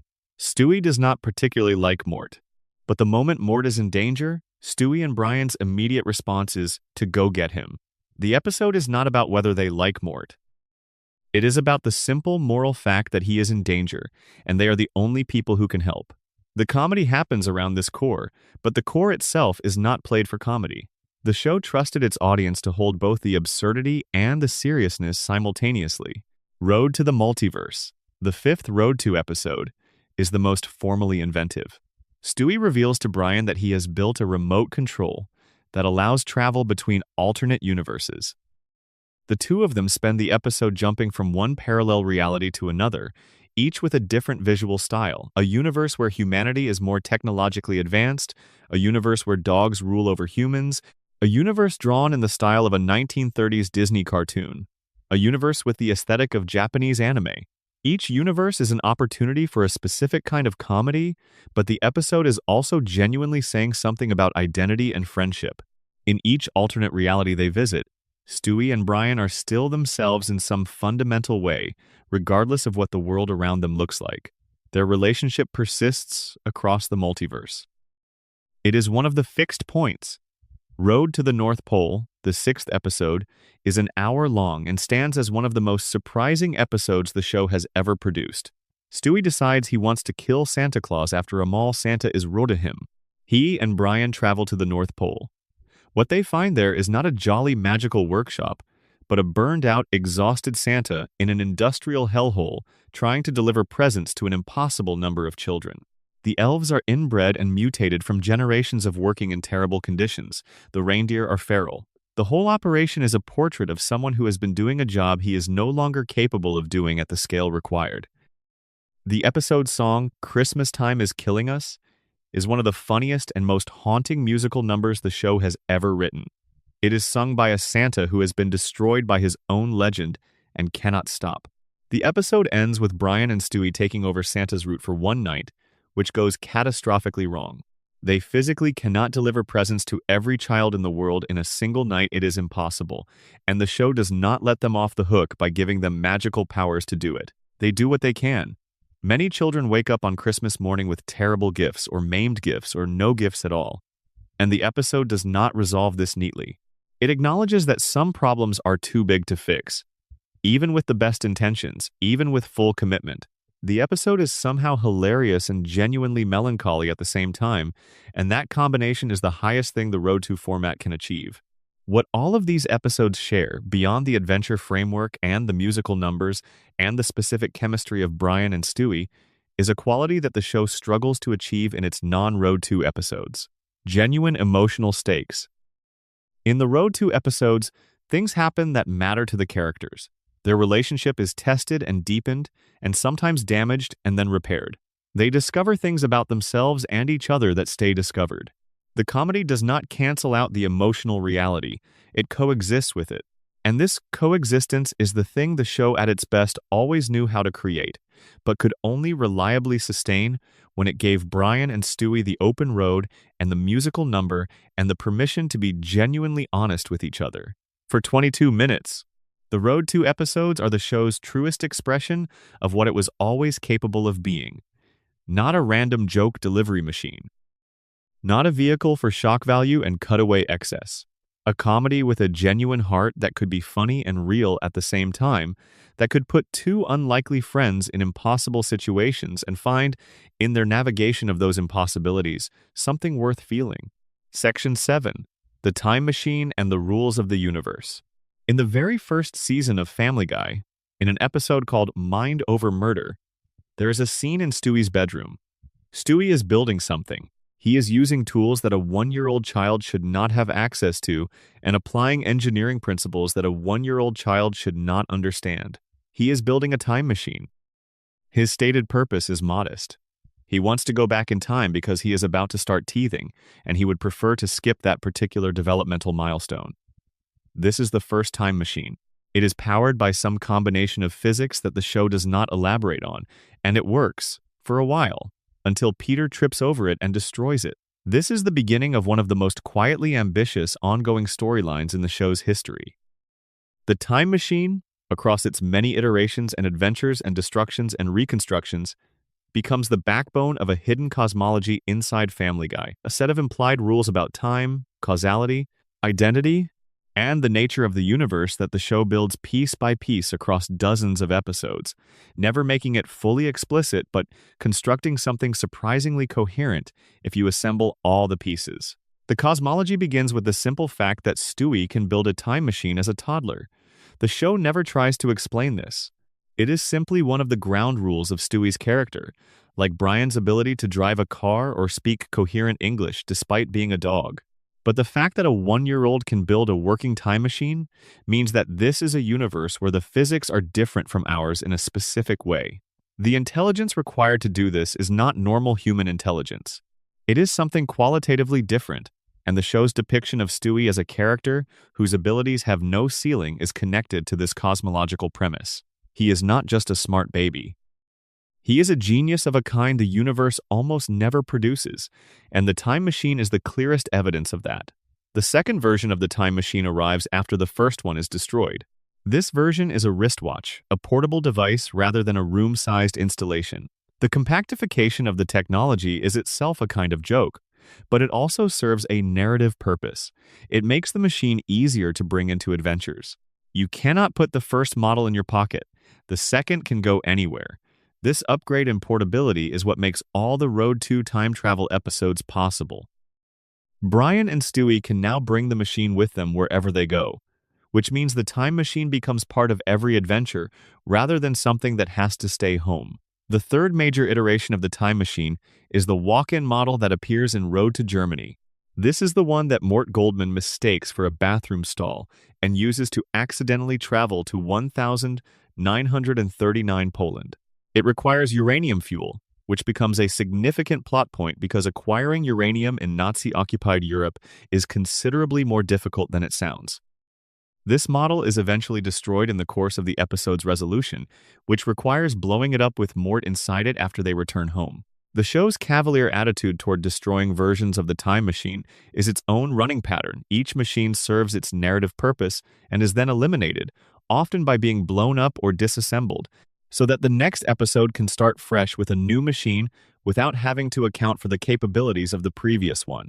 The most philosophically interesting time machine episode is The Big Bang Theory from Season 9. The setup is that Stewie and Brian, fighting over the machine, accidentally push each other outside the space-time continuum. They land in genuine non-existence, no space, no time, no past or present or future. They have their return pad, but the pad works by locking onto their coordinates within the space-time continuum and pulling them back to a specific location and time. Outside the continuum, there are no coordinates. The device cannot function normally. Stewie has an idea. He suggests that they overload the return pad's reactor, releasing enough energy to blast them back into the universe. The explosion is enough to propel them back. And here is where the episode becomes genuinely strange. After they return home, Stewie receives a diagram comparing the cosmic background radiation from the Big Bang with the energy signature of the return pad's explosion. They match exactly. This means that Stewie's explosion, the desperate improvised solution to getting home from non-existence, was the Big Bang. Stewie Griffin created the universe. The show addresses the obvious question: how is this possible? How did the universe create Stewie so that Stewie could create the universe? The show's answer is that this is a temporal causality loop, a closed time loop in which two events are each the cause of the other. The universe created Stewie so that Stewie could be outside it at the moment when it needed to begin. Stewie created the universe so that the universe could create Stewie. The loop is closed. Neither event is the original cause. Both are simultaneously cause and effect. This revelation, delivered as a punchline in a comedy show, is also a fairly sophisticated piece of cosmological speculation. Closed time loops, causal loops in which an event in the future creates the conditions for an event in the past that leads to the event in the future, are real subjects of serious physics discussion. The show dressed this up in comedy and delivered it through an animated baby and a talking dog, but the underlying concept is not a throwaway absurdity. It is a genuine philosophical puzzle about the nature of causality and identity, and the episode plays with it more carefully than its light treatment might suggest. The Bertram subplot in the same episode adds another layer. Bertram is Stewie's half-brother, another child of Peter's, conceived under circumstances that the show addresses with as much lightness as possible. Bertram, who has been an antagonist in earlier episodes, discovers Stewie's cosmological significance and decides to use the time machine to travel to the Renaissance and kill Leonardo da Vinci, who is established to be Stewie's ancestor on Lois's side. If Stewie's ancestor is killed before he can reproduce, Stewie will never be born. If Stewie is never born, he cannot create the universe. If the universe is never created, nothing exists. The logic of this plan is sound within the rules the episode has established. But it raises a question that the show deliberately does not answer. What does it mean to kill someone who created the universe? If Stewie is erased from existence, the universe should go with him. But Bertram is also in the universe, so erasing Stewie would erase Bertram too. The plan is self-defeating by its own logic. The episode ends with Stewie killing Bertram to stop him, and then discovering that he himself survives despite having been briefly erased because the universe, the thing he created, somehow preserves him regardless of changes to his timeline. This is the show implicitly suggesting something about Stewie's relationship to reality that is more interesting than it looks. He is not just in the universe. He is in some sense constitutive of it. Changes to his history that should erase him fail to do so because his existence is necessary to the universe's existence. The universe protects him because it cannot afford not to. This is a form of cosmological plot armor, which sounds ridiculous in a comedy show, but which is also a fairly elegant way of explaining why Stewie can repeatedly engage in activities that should result in his death or erasure without ever actually disappearing. The time machine also generates its most emotionally consequential moment in the show's history when it is destroyed. In the Season 12 episode Life of Brian, Stewie destroys his own time machine in a fit of exasperation after all the problems it has caused. He smashes it to pieces. He is done with it. And then, shortly afterward, Brian is hit by a car in the street and killed, and Stewie cannot rebuild the machine fast enough. He cannot get the parts. He cannot reverse what happened. For the first time in the show's history, something has gone irrevocably wrong, and the usual technology fix is not available. The show played Brian's death as a genuine moment of grief. Stewie's devastation was not played for comedy. The family's mourning was not undercut. For 2 episodes, Family Guy committed to a reality in which a major character was genuinely gone, in which the show's most important friendship had been severed, and in which no technological solution existed to undo it. And then the solution arrived anyway, in an unusual form. In a scene that the show had set up in the Life of Brian episode itself, Stewie traveled forward in time briefly before destroying the machine. He went to the Griffin's local mall in December of that year. He did not know why at the time, but when the present catches up to that future date, Stewie runs into himself from the past.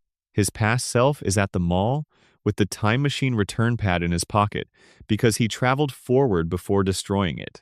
He borrows the return pad from himself and uses it to travel back to the moment before Brian's accident, pulling Brian out of the path of the car. Brian comes back. The new dog who had been introduced to replace him is removed. Everything returns to normal. But what does not return to normal, for careful viewers, is the understanding of what just happened. Stewie saved Brian using a version of the technology that he himself had destroyed in grief after Brian died. The very destruction of the machine, the act of giving up, of accepting the permanence of loss, was what created the conditions for the save. If Stewie had not traveled forward in time before destroying the machine, he would not have had a future self with a return pad to borrow. The destruction made the rescue possible. The grief made the salvation available. This is a time loop structure, nested inside the cosmological loop of the Big Bang episode, inside the ongoing story of 2 characters whose relationship is literally constitutive of the universe they inhabit. The hidden pattern underneath the tear-jerking stunt death of the show's dog is a meditation on the relationship between loss and recovery, between the finality of grief and the possibility of salvation that grief itself might generate. Whether or not the writers were fully conscious of all these implications when they wrote these episodes is impossible to know from outside. What matters is that the implications are there. The show built, largely in the background of its most outrageous comedy, a time travel cosmology sophisticated enough to support real metaphysical weight. The time machine is not just a plot device. It is the show's most honest statement about the nature of its own universe and the strange beauty of a friendship so important that the universe will not allow it to end. The Back to the Pilot episode, from Season 10, adds another dimension to the time machine lore by sending Brian and Stewie back to the very first episode of the show.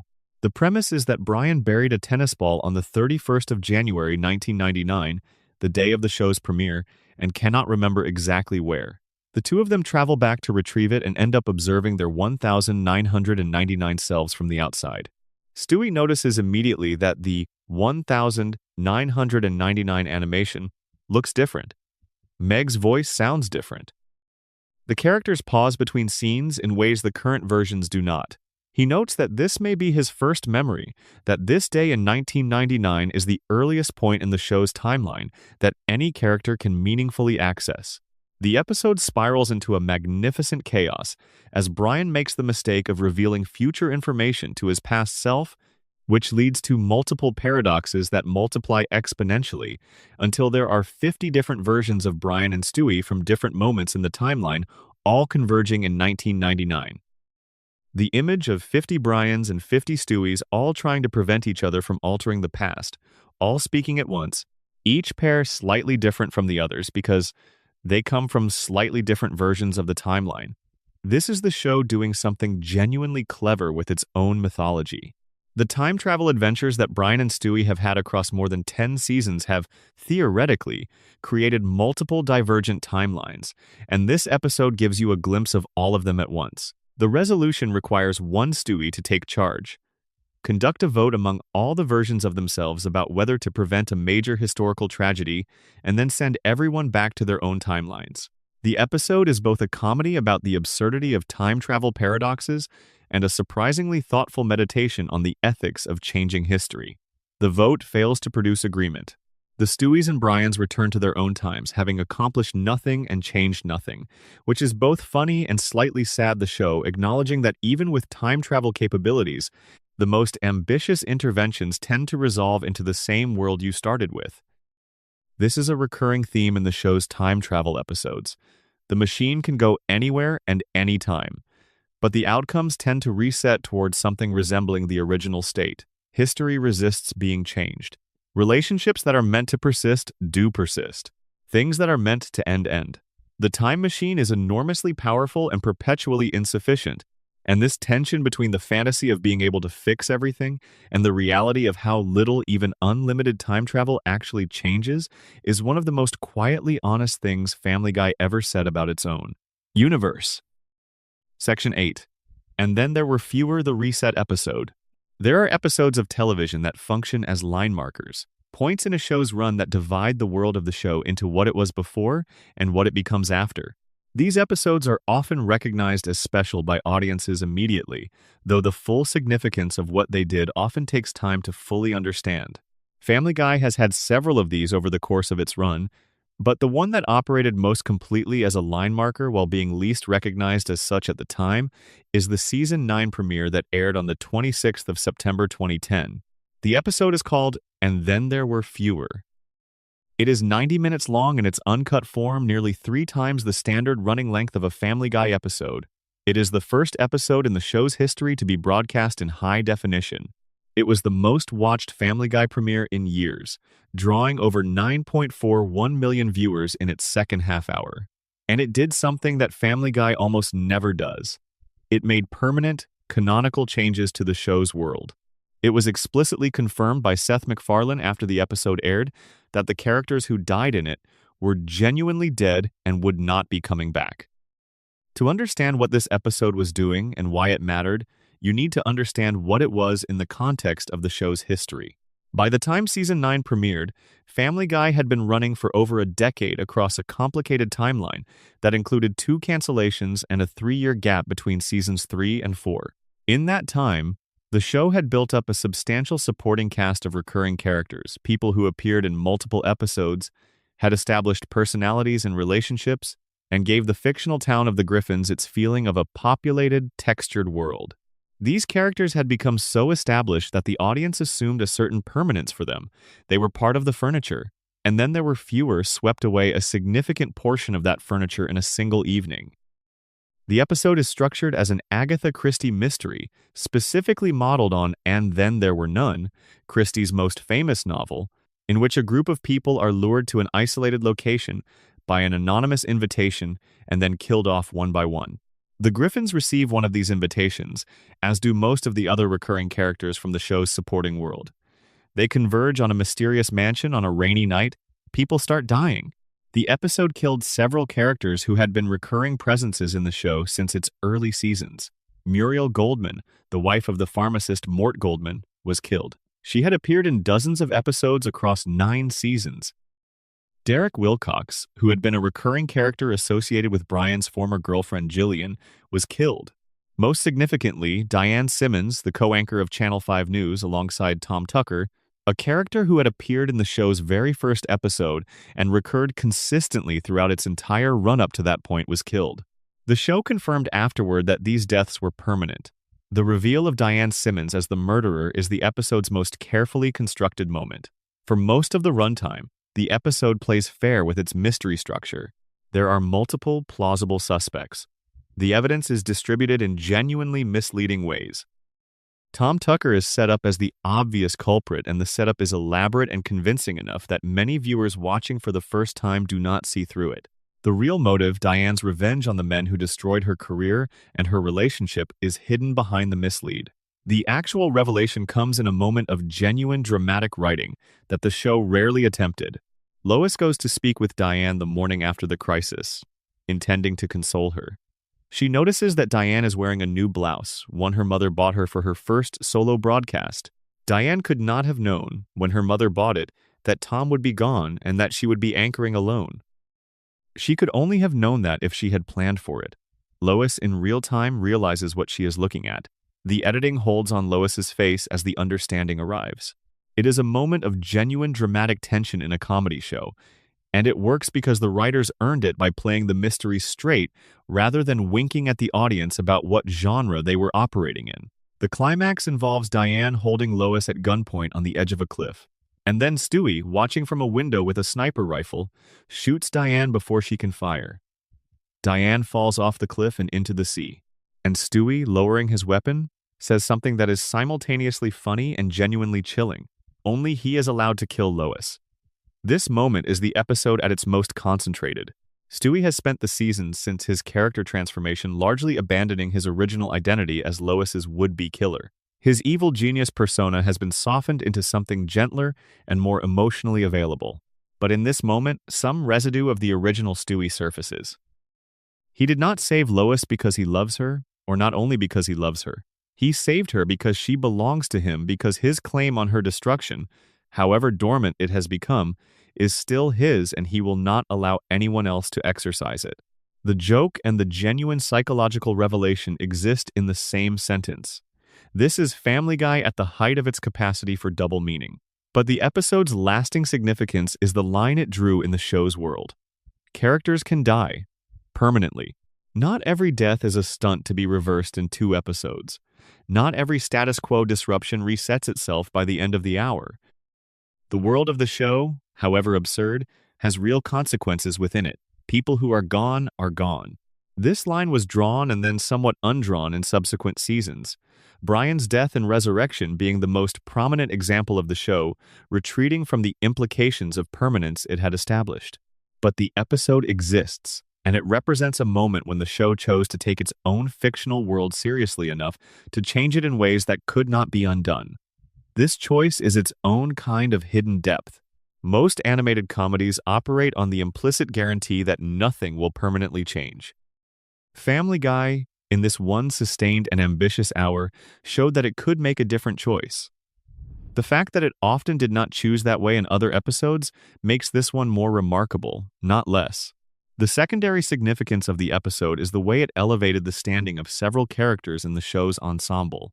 The Griffin family is at the center of the mystery, but so are Joe and Bonnie Swanson, Glenn Quagmire, Mayor Adam West, the Goldman family, and a cluster of recurring characters who had previously occupied the background of the show's world.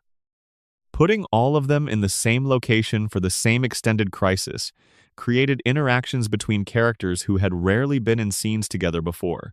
It revealed dynamics and relationships that the show had not previously had occasion to explore. Mayor Adam West in a genuine murder mystery is an extraordinary thing to witness, because the character's specific quality of absolute seriousness about absolute absurdity makes him simultaneously the most and least useful person in the room. The episode also established Joyce Kinney as Diane Simmons's replacement, which turned out to be a meaningful addition to the show. Joyce had a specific history with Lois revealed in a later episode involving a film Lois made as a young woman that gave her more dimensionality than Diane's role had typically provided. The replacement was not just a recast. It was a new character with a different relationship to the show's central family, with her own history and agenda. The murder mystery cleared the way for something more interesting. The episode was also a formal achievement worth recognizing on its own terms. The pacing of the mystery is handled with genuine craft. The revelation of each new body is spaced so that the tension accumulates rather than spikes and dissipates. The red herrings are planted skillfully. The character of James Woods, played by the actual James Woods in his 5th appearance on the show, is used both as a genuine dramatic element and as a meta-joke about his recurring role as a fictional version of himself. The episode makes the most of its expanded runtime, using the space to develop atmosphere and character in ways that a standard 22-minute episode cannot. The dedicated viewer who returns to And Then There Were Fewer after several seasons will notice things they missed the first time. The way Diane's body language is subtly off from the moment she first appears in the mansion. The way certain lines of dialogue, understood in retrospect, contain double meanings. The way the show uses the storm and the isolated location to create a genuine Gothic atmosphere that it then undercuts at precisely calibrated moments with comedy. It is an episode that rewards multiple viewings, which is itself unusual for a show that is primarily designed to be watched once. What "and then there were fewer" ultimately represents in the pattern of the show is an expression of what Family Guy could be when it committed fully to a single sustained ambition. The episode has a specific thing it is trying to do. It does it with craft and genuine tension and real humor and a willingness to make permanent changes. The craft visible in the episode is the same craft that was visible in the show's best early seasons, applied to a more ambitious, formal structure than most Family Guy episodes attempted. Section 9. The patterns you never noticed: running gags, background details, and recurring codes. Every long-running show develops a texture of recurring details. Small things that happen again and again, sometimes because the writers deliberately brought them back, sometimes because they had become unconscious stylistic signatures, sometimes because an element that worked once seemed worth trying again in a different context. The richest shows reward the viewer who pays attention to these repetitions, because the repetitions form their own layer of meaning that sits on top of the episode-level stories.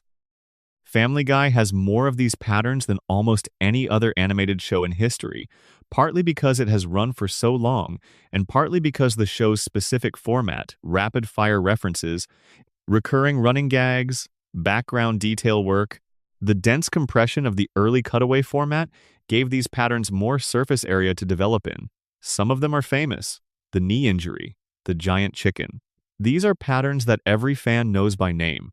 But there are many others that operate in the background, noticed consciously by only a subset of viewers, subtly shaping everyone's experience of the show, without most people being able to say exactly why.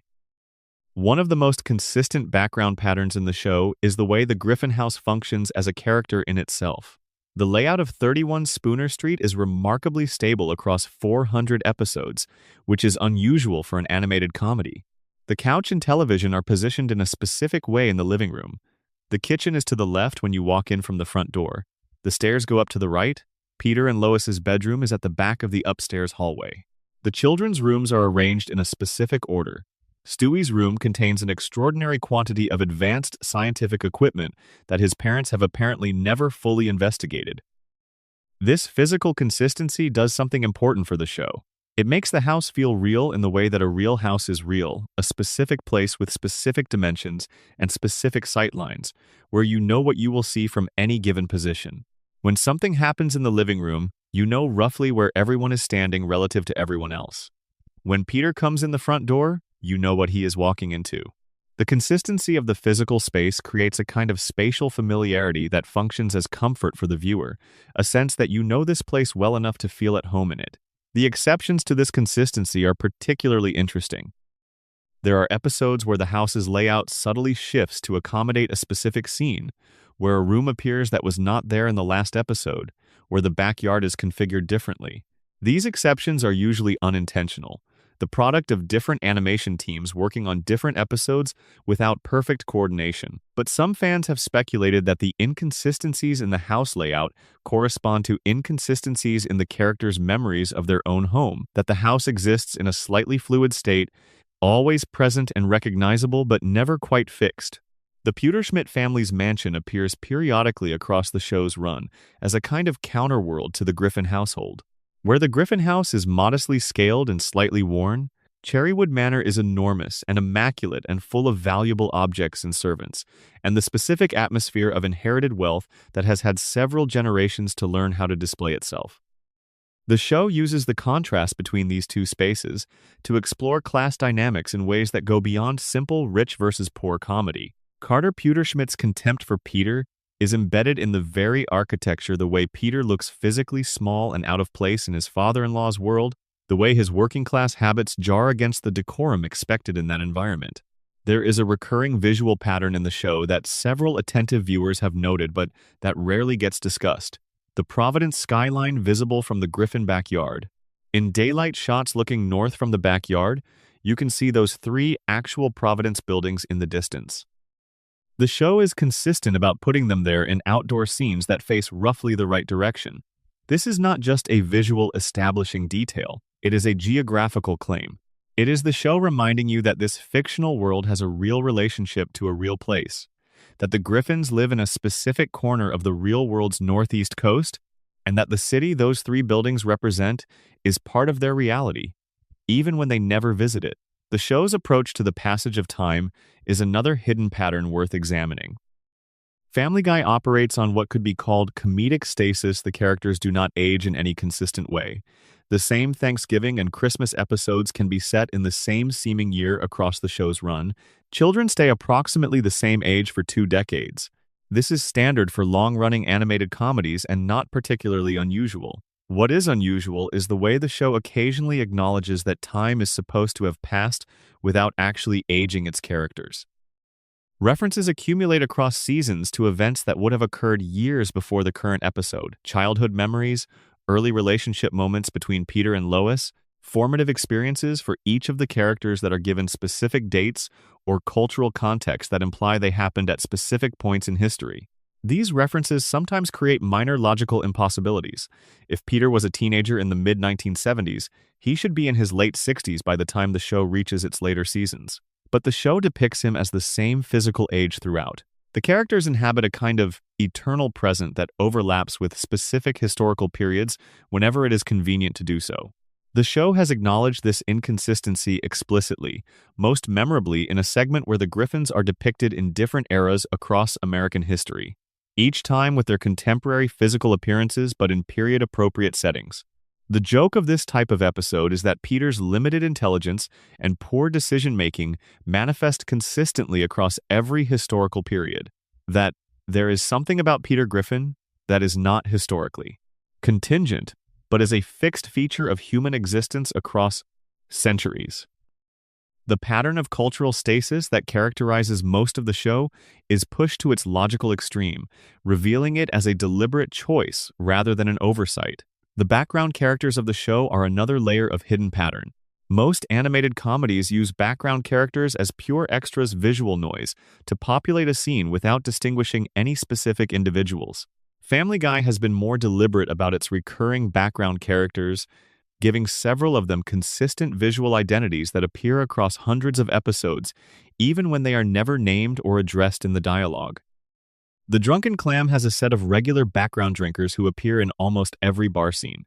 The school has background students who appear consistently across many years of episodes. The streets have recurring figures who show up in the background of crowd scenes.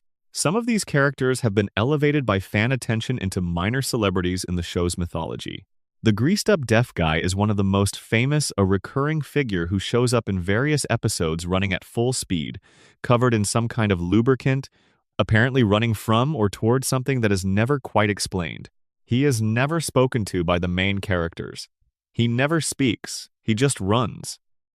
And he appears in enough episodes, across enough different contexts, that his existence implies a story that the show will never tell, a life happening in the background of the main narrative that is somehow complete in itself, even though we only ever see him in motion. The evil monkey in Chris's closet is a more elaborate version of this pattern. For multiple seasons, Chris has a monkey living in his closet. The monkey's defining characteristic is that it points at Chris in an accusatory way that suggests deep knowledge of some guilt or secret. The monkey is played as terrifying to Chris despite being visually non-threatening. In a later episode, the monkey is given an actual backstory his wife left him, and he became a sad, embittered creature who redirected his pain into meaningless accusation. The backstory is played for comedy, but it also transforms the monkey from a pure nightmare image into a figure of genuine pathos. The most frightening thing in Chris's bedroom turns out to be a divorced, middle-aged monkey who cannot let go of his resentment. This is, when you think about it, either deeply funny or surprisingly sad, or both simultaneously, which is exactly the register Family Guy operates in at its best. The show's musical patterns deserve their own examination. Ron Jones, who composed the original music for the first 3 seasons, gave the show a specific sonic character that was significantly different from the music used in later seasons. Jones's scores drew on a wide range of orchestral and jazz idioms, and they had a specific emotional intelligence. They would shift tones suddenly in ways that enhanced the comedy without telegraphing the joke. or would continue playing warmly through a scene that was supposed to be disturbing in a way that created productive dissonance. His departure after season 3 was one of the less celebrated changes in the show's history, and fans who compare the musical character of early Family Guy to later seasons can usually feel the difference even if they cannot articulate what changed. The show's signature pieces, the theme song, the specific musical stingers used to punctuate cutaways, the melodic motifs that appear repeatedly in various arrangements have become so embedded in the cultural consciousness that they function almost subliminally. The theme song, which Peter Griffin sings about how Family Guy is a show with lots of great jokes, is itself a gentle, self-deprecating joke about the show's modest intellectual ambitions. The lyric was written to sound slightly too enthusiastic, slightly too eager to assure you that what you are watching is good. This tone of gentle, ironic self-awareness is present in the show from its very first frame and never entirely disappears, even in later seasons when the self-awareness sometimes shifted from gentle to somewhat desperate. The robot chicken in-jokes are a specific and somewhat underappreciated pattern in the show that rewards attention. Seth Green, who voices Chris Griffin, is also the co-creator and star of Robot Chicken, an animated sketch comedy show on Adult Swim. The two shows have had a complicated relationship over the years. Family Guy has made periodic jokes at Robot Chicken's expense, and Robot Chicken has responded in kind. But the jokes on Family Guy about Robot Chicken are calibrated with the awareness that one of the people in the room has a personal stake in the subject. Chris Griffin, voiced by Seth Green, never participates in the Robot Chicken mockery. He is the one character who is immune. This is a detail so small that most viewers would never consciously notice it, but it is there, consistent across the episodes where it is relevant, a tiny act of professional courtesy written into the show's DNA.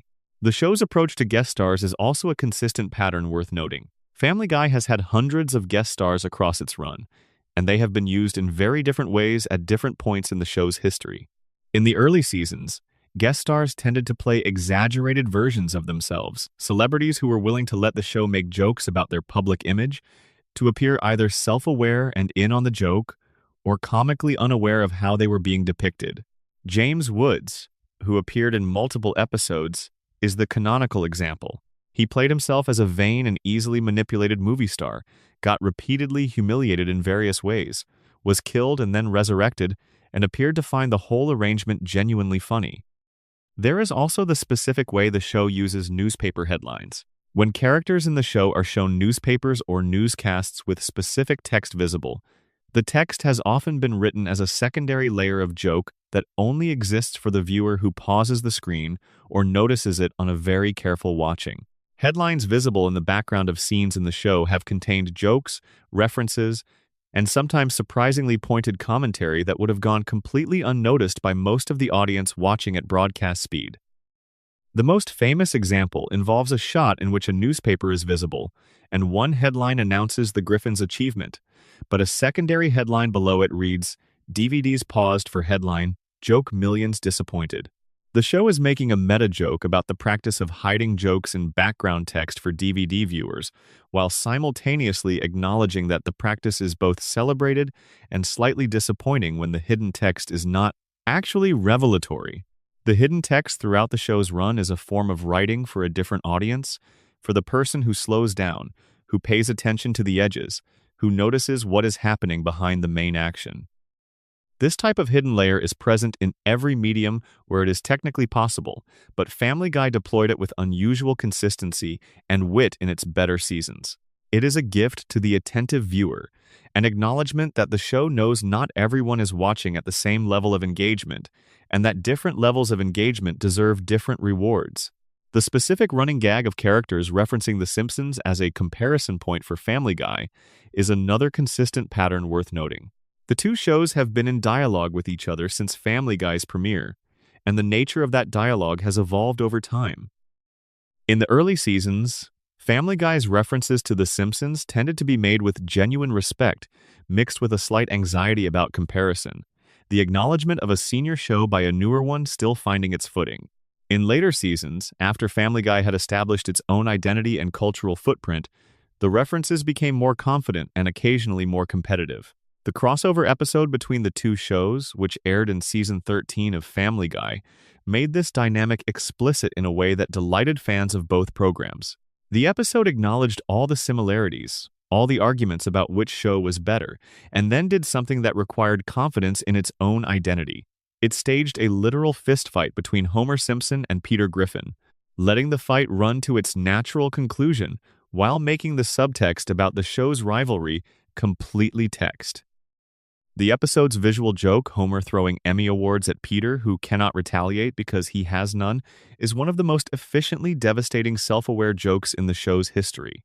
It acknowledged, without dwelling on it, the critical gap between the two shows' reputations, while still finding something funny in the gap rather than resentful. Section 10. The Hidden Emotional Core. Finding the Heart Beneath the Chaos. There is a scene in a Season 8 episode called Brian and Stewie that has no business being as good as it is. The premise is simple, almost to the point of being anti-comedy.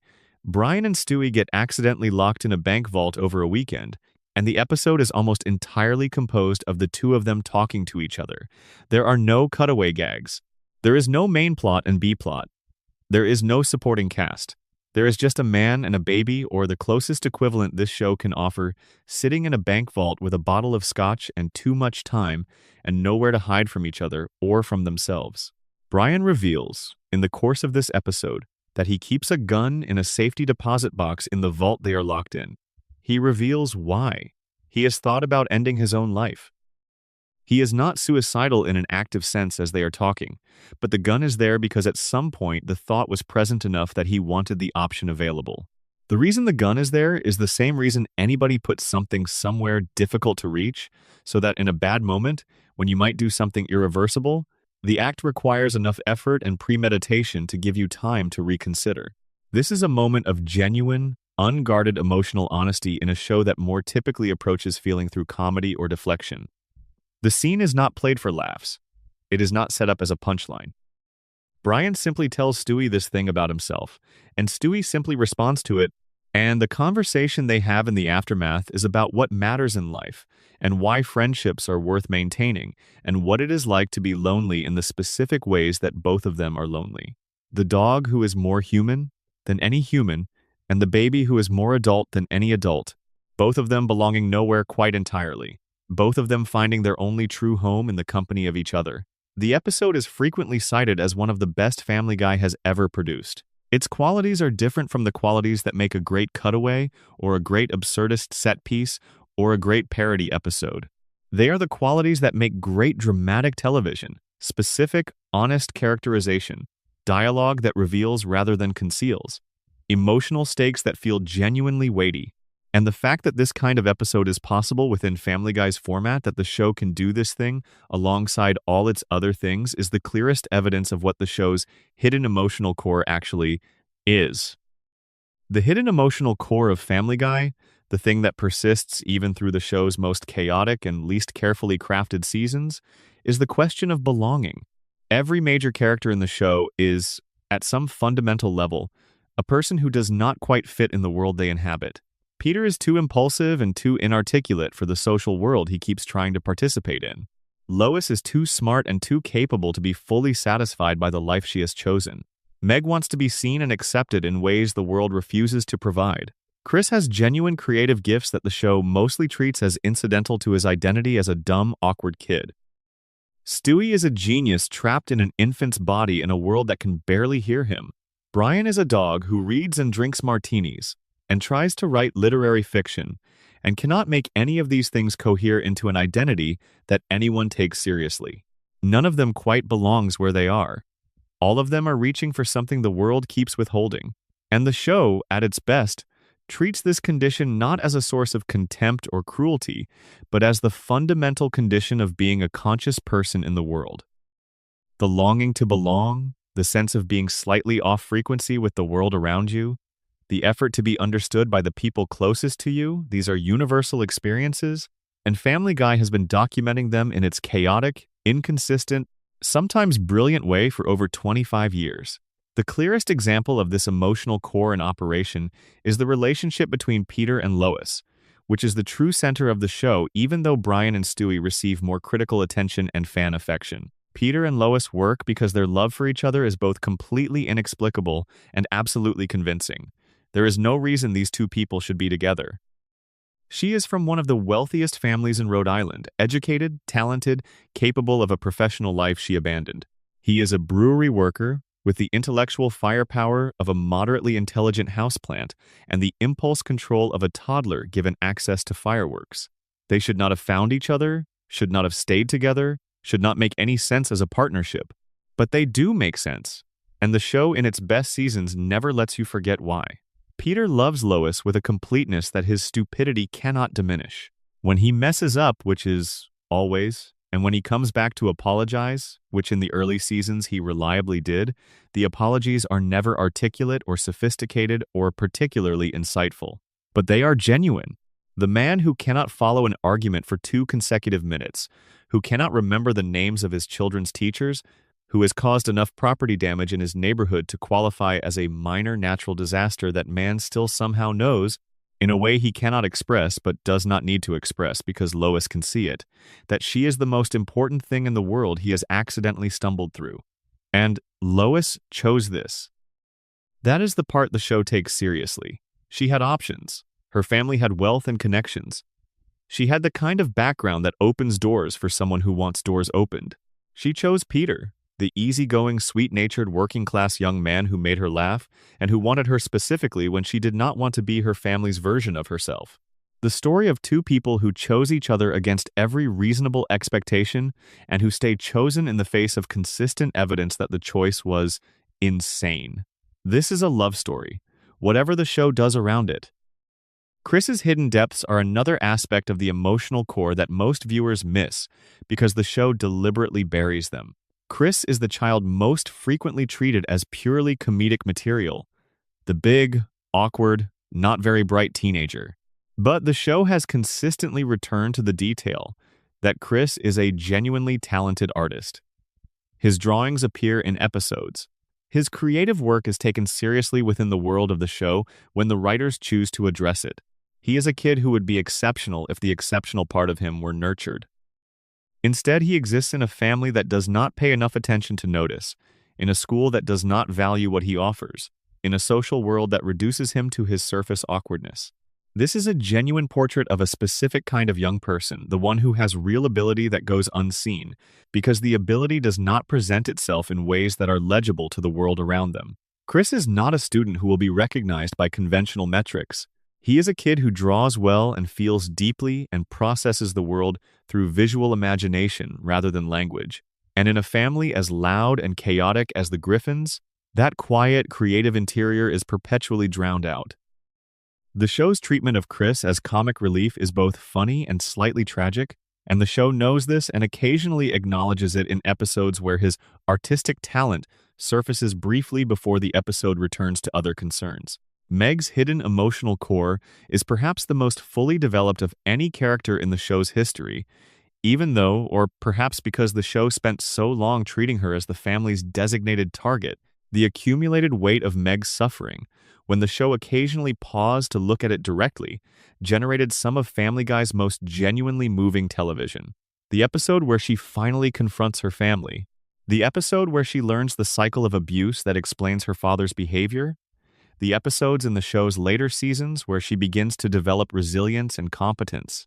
These moments are moving precisely because they are working against the grain of a decade's worth of cruelty, because the tenderness in them is hard-won and therefore more valuable.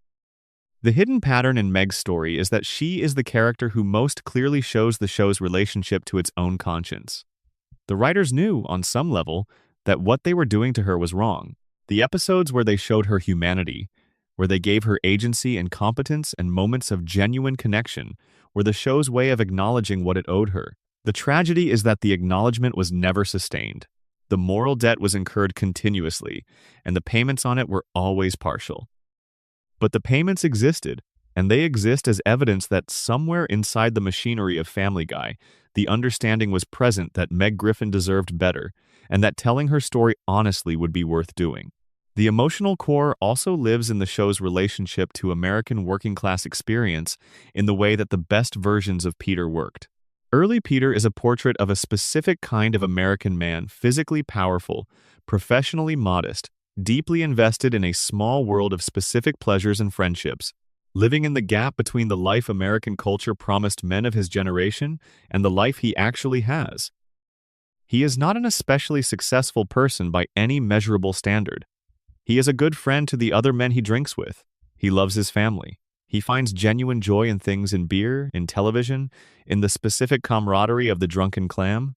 These are small joys, but they are real ones. And the show in its early seasons treated them with the kind of respect that they deserve from any storyteller who is paying real attention to real people. This connection to genuine working-class experience is something the show largely lost, as it became more interested in shock and spectacle and less interested in the texture of ordinary life. But it was present in the beginning, and it gave the show a kind of moral grounding that even its most outrageous jokes were secured to.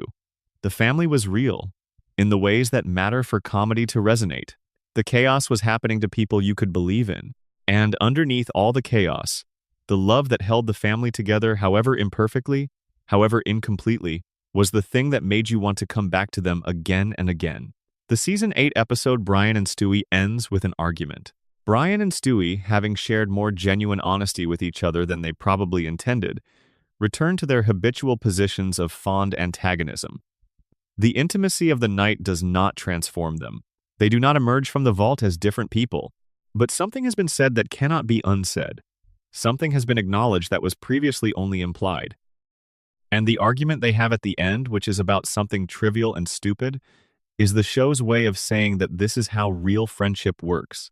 You have the profound conversation, and then you argue about something stupid, because the profound conversation has made you safe enough with each other to argue about something stupid without the safety being compromised. This is the show's deepest pattern.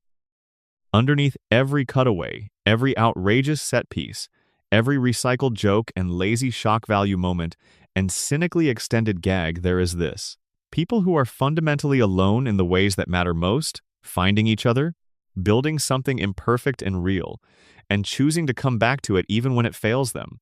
Family Guy is about family in the oldest and most honestly contradictory sense of the word. The people you did not entirely choose, who drive you to distraction, who you cannot imagine life without, who you will apologize to and be apologized to by, who you will sit with in the dark when the vault is locked and there is nowhere else to go. Section 11. The Architecture of the Joke. How Family Guy Thinks About Comedy. Thinking about how a comedy show thinks about comedy is one of those meta-level activities that seems like it should undermine the comedy itself. If you know why something is funny, the theory goes, it stops being funny because you have replaced the experience of laughter with an analysis of laughter, and those two things do not coexist comfortably. But this is only true if the analysis is external to the thing being examined. When the comedy shows its own working, when it is self-aware about the mechanisms it uses, then looking at those mechanisms together with the show is a different kind of experience. It is not dissection. It is co-discovery. Family Guy has been more openly self-aware about its own comedic mechanisms than almost any other animated comedy in television history. The fourth wall breaks, the meta-jokes about the show's own quality and reputation, the episodes that explicitly examine how the show constructs humor, these are not just clever asides. They are the show inviting you into a conversation about what it is doing and why. Taking the invitation seriously, following the conversation where it goes, changes how you experience the show at every other moment. The foundational insight of Family Guy's comedic architecture is the idea that comedy is essentially an information management problem. A joke creates a gap between what an audience expects and what they get. The expectation is generated by context, by everything that has happened so far, by cultural conventions, by the specific setup of the joke. The gap is the surprise. The size and nature of the gap determines how funny the joke is. Too small and there is no surprise. Too large and the surprise is incoherent rather than funny. The skill is in calibrating the gap so that it is exactly unexpected enough to produce laughter without being so unexpected that it produces confusion. This is basic joke theory, applicable to any comedy. But Family Guy's specific contribution is its understanding of how to multiply gaps within a single joke, how to stack surprise on top of surprise, so that the audience's expectation keeps being wrong in productive ways. The cutaway gag at its most refined is a machine for generating these stacked surprises. The first surprise is that a cutaway is happening at all, that the show is interrupting its own story for a digression. The second surprise is what the digression turns out to be. The third surprise, in the best examples, is how the digression turns out to comment back on the main story in a way you did not anticipate. 3 levels of surprise in a gag that might last only 15 seconds. The show also has a sophisticated understanding of comedic timing that manifests in ways beyond the obvious. The knee injury gag is the famous example of extended timing, where the length of the gag is the punchline. But the show also uses collapsed timing jokes delivered with such speed that the audience barely has time to process one before the next arrives, creating a kind of comedic density that works differently from the extended gag, but achieves a similar effect of disrupting the audience's sense of control over the pace of their own laughter. The Brian and Stewie episode demonstrates Family Guy's capacity for comedic silence, the understanding that the absence of a joke in a moment that typically contains jokes is itself a kind of joke, or something more interesting than a joke, a moment of genuine feeling that the show has earned, by contrast with all the moments that preceded it. The episode works emotionally because the show has trained its audience to expect comedy in every scene, and the absence of comedy in this particular scene creates a productive shock that opens the viewer up to the emotional content. The silence is a statement. The lack of joke is the most important thing the show is doing. The show's relationship to parody is another architectural element worth examining. Family Guy is, fundamentally, a parody machine. Most of what it does involves finding existing cultural material films, television shows, historical events, celebrity personalities, social phenomena, and reflecting them back at the audience through a comedic lens that distorts them just enough to generate comedy without making them unrecognizable. The skill in this kind of comedy is calibrating the distortion precisely. Too faithful and you are just restaging the original. Too distorted and you lose the reference point that makes the parody coherent. The show's best parody episodes work because they are actually engaging with the material they are parodying rather than just sampling it. The Blue Harvest episode, the Star Wars parody from Season 6, is not just a collection of jokes about Star Wars. It is a genuine engagement with the original film's genre conventions and emotional architecture, finding the places where those conventions can be productively mocked and the places where they should be treated with respect. The jokes in that episode land partly because they are coming from a place of genuine affection for the source material, the specific quality of love that only exists between a fan and the thing they have loved so deeply and for so long that they can see both its greatness and its absurdities with equal clarity. The comedic architecture of the Road to episodes is different again from the parody mode and the cutaway mode. These episodes operate in the mode of classical Hollywood comedy, drawing explicitly on the Hope Crosby films, but also on the longer tradition of buddy comedies in which mismatched partners generate comedy through their friction, while revealing, gradually, the friendship that underlies and justifies their continued association. The musical numbers in these episodes are not just decorative, they are structural. They function as moments where the characters speak more honestly than they can in dialogue, where the conventions of the musical form allow feelings to be expressed that the characters would deflect from in prose conversation. Seth MacFarlane's particular skill as a performer, he voices both Brian and Stewie, and therefore sings both sides of the road to musical duets with himself, is most visible in these musical sequences. The songs in the Road to episodes are genuinely good songs, written with real craft and performed with real commitment. Christmas Time is Killing Us from Road to the North Pole received actual Grammy and Emmy nominations. The performances are not just comedy performances. They are genuine musical performances that happen to exist in a comedic context. This combination of genuine musical craft with comedic purpose is unusual in animated television, and it gives the show something that very few of its competitors can claim: the ability to produce moments that are simultaneously funny and genuinely beautiful. The show's comedic architecture is also deeply shaped by its relationship to the experience of American masculinity in the late 20th and early 21st centuries. Peter Griffin is in many ways a portrait of a particular kind of American man who was promised certain things by his culture, respect, authority, competence, a natural and unearned position at the center of things, and who has found that reality does not quite deliver those promises. His comedy comes from the gap between his sense of himself as someone who deserves authority and the actual quality of his judgment. He believes he is right about things he is clearly wrong about. He believes he is in control of situations that are clearly controlling him. The comedy of this is endless because the cultural promise that created this self-image was itself so pervasive and so insistent that watching it fail is both funny and cathartically satisfying. This is a broader social commentary embedded in the architecture of the main character, but it works as comedy because it is specific rather than schematic. Peter is not a symbol of anything. He is a person, with specific habits and preferences and fears and loves. The social commentary only works because the character is real enough to carry it. Satire that works only as satire, that is only a representation of a type rather than a depiction of a person, is satire that stops working the moment the context it is satirizing changes. Peter Griffin works across cultural contexts and time periods because his humanity is more persistent than his social type. The comedic architecture of the show, across all its modes and at all its levels, is ultimately in service of the same thing: the creation of a specific kind of pleasure that is available only through comedy and that cannot be achieved any other way. Comedy allows you to look at painful things without being destroyed by them. It allows you to recognize your own limitations and contradictions without having to take them entirely seriously. It allows you to love people who are ridiculous because everyone is ridiculous in some register, and the comedy makes the love possible by preventing the ridiculousness from being shameful. This is what the best moments in Family Guy have always done. In the bank vault, in the road to adventures, in the founding mythology of a town named after a clam, and whose history runs back through time to a fictional founding father who was exiled across the Atlantic, the show has been building a world where ridiculous people with genuine hearts can love each other imperfectly, and keep trying, and keep failing, and keep choosing each other anyway. That is the architecture of the whole thing.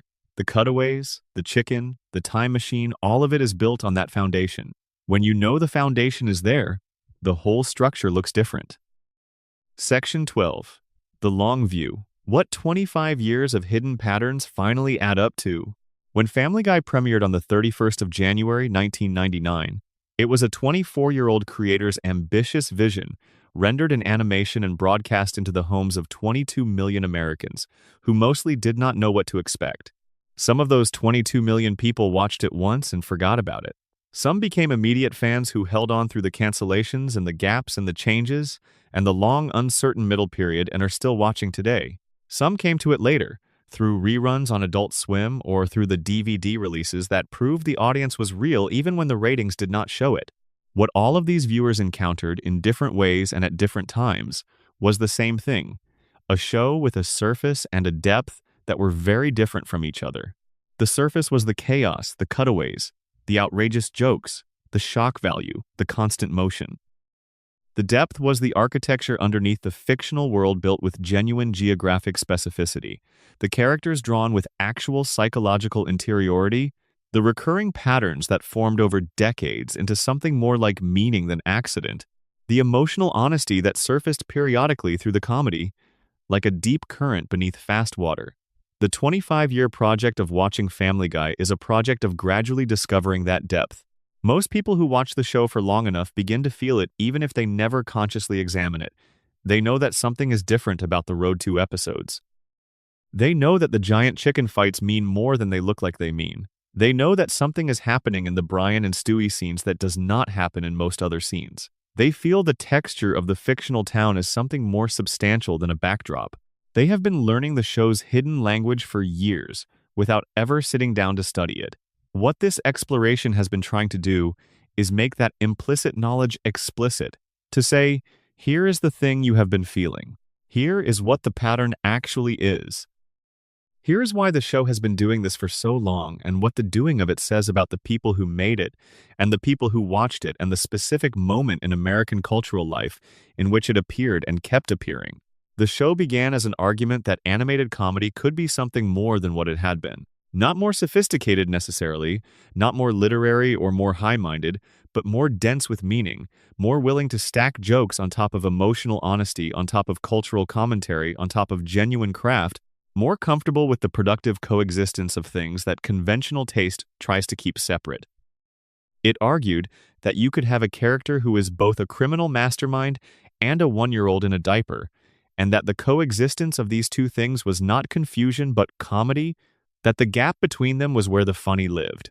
It argued that you could have a talking dog who was genuinely sophisticated and genuinely sad and genuinely limited in ways that his sophistication could not overcome, and that the coexistence of those qualities was both funny and true to something real about what it feels like to be a person with aspirations larger than your circumstances.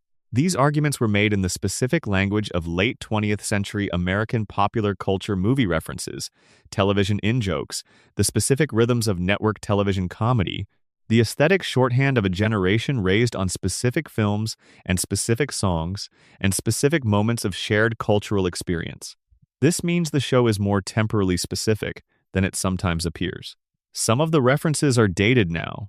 Some of the jokes have a cultural context that younger viewers do not share. But the underlying arguments about family and belonging and the coexistence of the absurd and the genuine, about how love and frustration are often the same thing, about the way patterns emerge from chaos.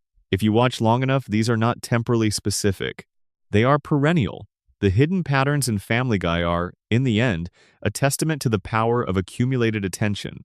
Any individual episode of the show, watched in isolation, reveals relatively little of the depth we have been exploring. But 25 years of episodes, watched with the growing recognition that the show has a real world underneath its apparent randomness, builds into something that individual episodes cannot produce. A sense of a world that has been genuinely inhabited, genuinely thought about, genuinely felt by the people who built it. You have spent time with the Griffin family. Not literally, but in the way that matters for television, in the kind of sustained imaginative intimacy that happens when you return to the same characters and the same place again and again across years. They have become familiar in the way that only years of attention can produce. And the hidden patterns in their world are the traces of that familiarity made visible, the details that only emerge when you have been paying attention for long enough to see them. The town built on the memory of real places. The cutaways that reveal character through the specific quality of association. The expired coupon underneath the epic grudge. The baby who cannot be heard but keeps speaking. The road trips that are really love stories. The time machine that created the universe and then saved a friendship. The murder mystery that proved consequences were possible. The background characters who live out their whole lives in the margins. The gun in the safety deposit box. The three buildings on the skyline. The founding myth that places two families in each other's history before either of them had met. All of it is there. All of it has been there. You just needed someone to walk you through it slowly enough to see it. The show began with a man who had a vision, a young animator who loved Rhode Island and Bob Hope, and the specific sound of a big band from 1948, and the idea that a family could be both completely broken and completely whole at the same time. He built a town out of memory, and put a yellow house in it, and filled the house with a family that had no business existing, and then gave that family to the world and said, "Here, these people, they are ridiculous and they are real, and they love each other even when they are terrible to each other, and that is enough to build a whole world around." That is the world you have been watching for 25 years. That is the world we have been exploring together tonight. Every pattern we found tonight was always there, waiting for someone to look carefully enough to see it. The geography and the grudges and the questions about voice and the time loops and the deaths that mattered and the deaths that did not. The whole complex ecosystem of a fictional New England suburb that never existed on any map, but which has become, over time and through the accumulated attention of millions of people, as real as any place that does. Sleep well. And the next time you put this show on in the background, listen a little more carefully. You might hear something you never noticed before. If you made it this far, you are exactly the kind of viewer who makes creating this kind of content worthwhile. Hit subscribe so the next deep dive lands where you can find it. Share this with someone who has been watching Family Guy for years and thinks they already know everything there is to know about it. And drop a comment, your location, the time, anything you found in here that changed the way you see the show. The show is still going, which means the patterns are still being written. Maybe the best hidden detail in all of Family Guy is that 25 years in, after everything that has happened to it and everything it has done, it is still there, still finding ways to say something true about the strange and chaotic and occasionally beautiful experience of being in a family, in a world, with other people who are just as confused and just as hopeful as you are. That is the hidden pattern. That was always the hidden pattern. Expansion A. Inserted after Section 3. The language of the cutaway. The Conway-Twitty problem and what it reveals. Before we move deeper into the world of the show, there is one specific artifact of the cutaway gag's evolution that deserves its own examination.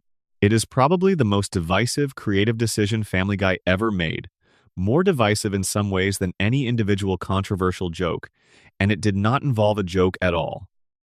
It involved a country singer from the 1960s and 1970s named Harold Lloyd Jenkins, who performed under the stage name Conway-Twitty, and it involved the show deciding, on multiple occasions, to simply stop making comedy and play an unedited Conway-Twitty performance in the middle of an episode instead.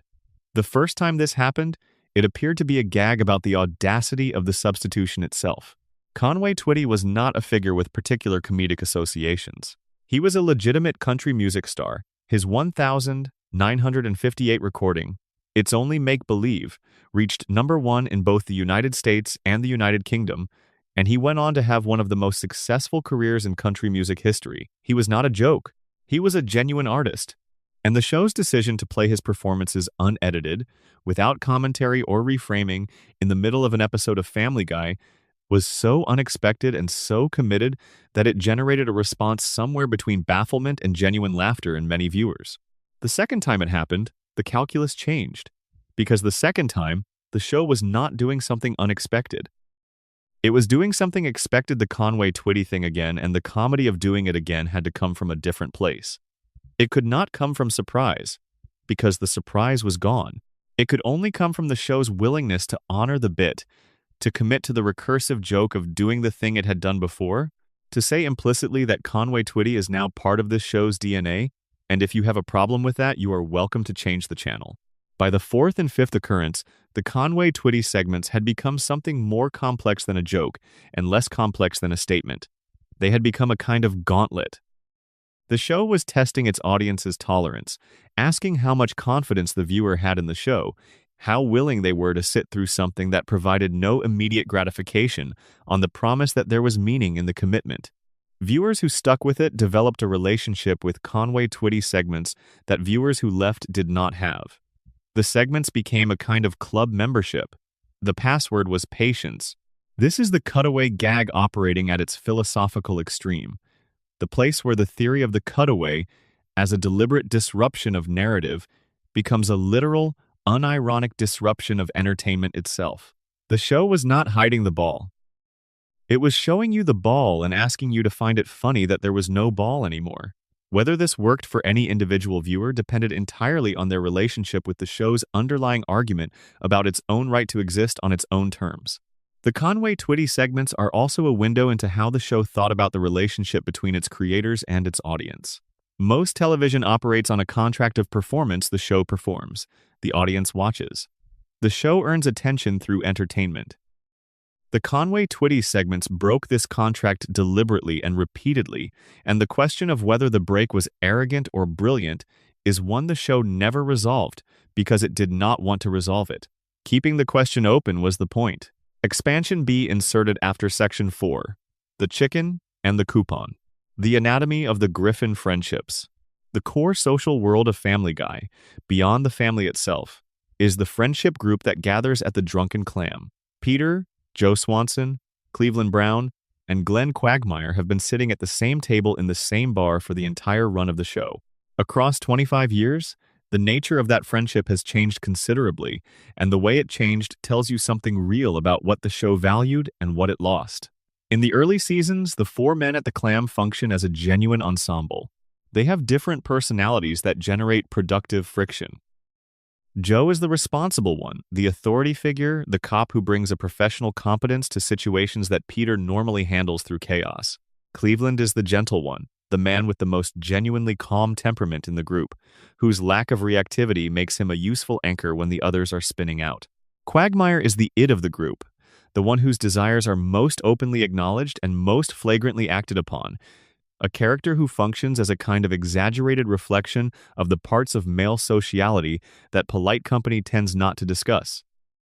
And Peter is the dreamer, the one who comes to the clam with a half-formed idea, usually ridiculous, often catastrophic, that will somehow become the episode's plot. The bar is the place where the idea gets spoken aloud, where the friends react, where the question of whether anyone is going to try to stop this man from doing something inadvisable gets asked and usually answered in the negative. This dynamic worked in the early seasons because each member of the group served a genuine function in relation to the others. Joe's competence made Peter's incompetence funnier, by contrast. Cleveland's calm made Quagmire's shamelessness more visible. The group had an internal ecology. The arrival and departure of Cleveland's own spin-off show, The Cleveland Show, which ran from 2009 to 2013, disrupted this ecology in ways that are underappreciated. Cleveland was replaced at the Clam by a character named Jerome, who occupied the same structural position but did not have 15 years of history with the group. The absence of Cleveland changed the frequency of the group, removed one specific note from the chord in ways that the show partially compensated for and partially never recovered from. Joe's trajectory across the show's run is particularly instructive. He was introduced, in the first season, as a man of genuine consequence, someone the neighborhood admired, someone whose disability was a fact of his life rather than the definition of it. Over time, as the show's treatment of its own characters became more extreme and less grounded, Joe's dignity was progressively eroded. His wife Bonnie's dissatisfaction with their marriage became a recurring storyline. His friends began treating him as a target for mockery rather than as the respected figure he had been in his introduction. His disability, which in the early seasons was handled with an almost surprising degree of thoughtfulness for a show of this kind, gradually became more of a punchline. This decline in Joe's treatment mirrors the larger trajectory of the show's relationship with its male friendship dynamics. The group that began as a genuine ensemble, with internal complexity and mutual affection, became progressively more a collection of types in conflict, with less warmth underneath the conflict and fewer moments where the underlying bond was visible. The show drifted toward the version of male friendship that uses mockery as its primary language, and the warmth that had initially grounded the mockery in affection slowly receded. What remains, at its best, is still funny. The specific absurdity of these particular men reacting to whatever situation the episode has generated. But the friendship that made the early Clam scenes moving as well as funny, the friendship that included genuine moments of care alongside the mockery, is less consistently present. It surfaces occasionally, in episodes that choose to remember what these men are to each other beneath the jokes. And when it does surface, the weight it carries is proportional to how long it has been absent. Expansion C. Inserted after Section 7, The Time Machine. The question of memory and continuity. One of the most interesting formal questions raised by a 25-year television show is the question of what, exactly, these characters remember.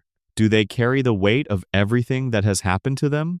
Are the versions of them in Season 23 the same people who appeared in Season 1, continuous with that history? Or does each episode find them in something closer to a perpetual present, where the history is available as background but not actively shaping the choices they make?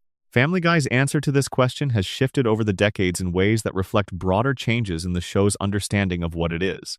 In the early seasons, the answer was clearly and simply, yes, these people have memories, and those memories matter. Peter's relationship with his father, Francis Griffin, which was developed across multiple early episodes, was consequential. Francis's disapproval of Peter shaped Peter's relationship with his own inadequacy, and episodes that address this directly produced some of the more emotionally resonant television of the show's first seasons. Lois's background was developed through a consistent accumulation of detail. Brian's aspirations as a writer were referred to repeatedly enough that they felt like a genuine, ongoing fact about his character, rather than a contextual detail retrieved when convenient. But the show's architecture, which reset most episode-level events while maintaining character-level facts, created an interesting tension around continuity. Individual episodes could happen, could change circumstances, could introduce new information, could even produce apparent character growth without those changes necessarily persisting into subsequent episodes. The town could be destroyed in one episode and intact the next. Peter could have a profound revelation about his relationship with his father and behave in exactly the same way toward his father in the following week. Lois could discover something genuinely disturbing about Peter and be apparently unaffected by it by the time the next story needed her to be unaffected. This is not unique to Family Guy. It is characteristic of the episodic structure of most American network television, which was designed before the era of streaming made long arc storytelling practical and commercially viable. But the show engaged with this limitation in ways that were sometimes deliberate and occasionally self-aware. The time travel episodes implicitly address the continuity question by making it a narrative problem. Stewie's ability to travel to any point in the past creates the possibility of revising history, and several episodes use this possibility to examine what continuity means, what would actually change if you could go back, and whether change at the level of individual events produces genuine change at the level of who people are. The answer the show generally arrives at is, not necessarily. People are more persistent than their histories.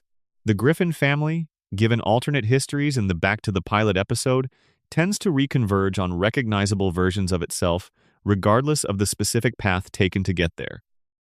This is either a conservative or a realistic view, depending on your perspective on human nature and determinism. What it suggests about the show is that Family Guy is ultimately more interested in character than in plot, more interested in what these people persistently are than in what has happened to them. The continuity that matters is not the continuity of events, but the continuity of personality.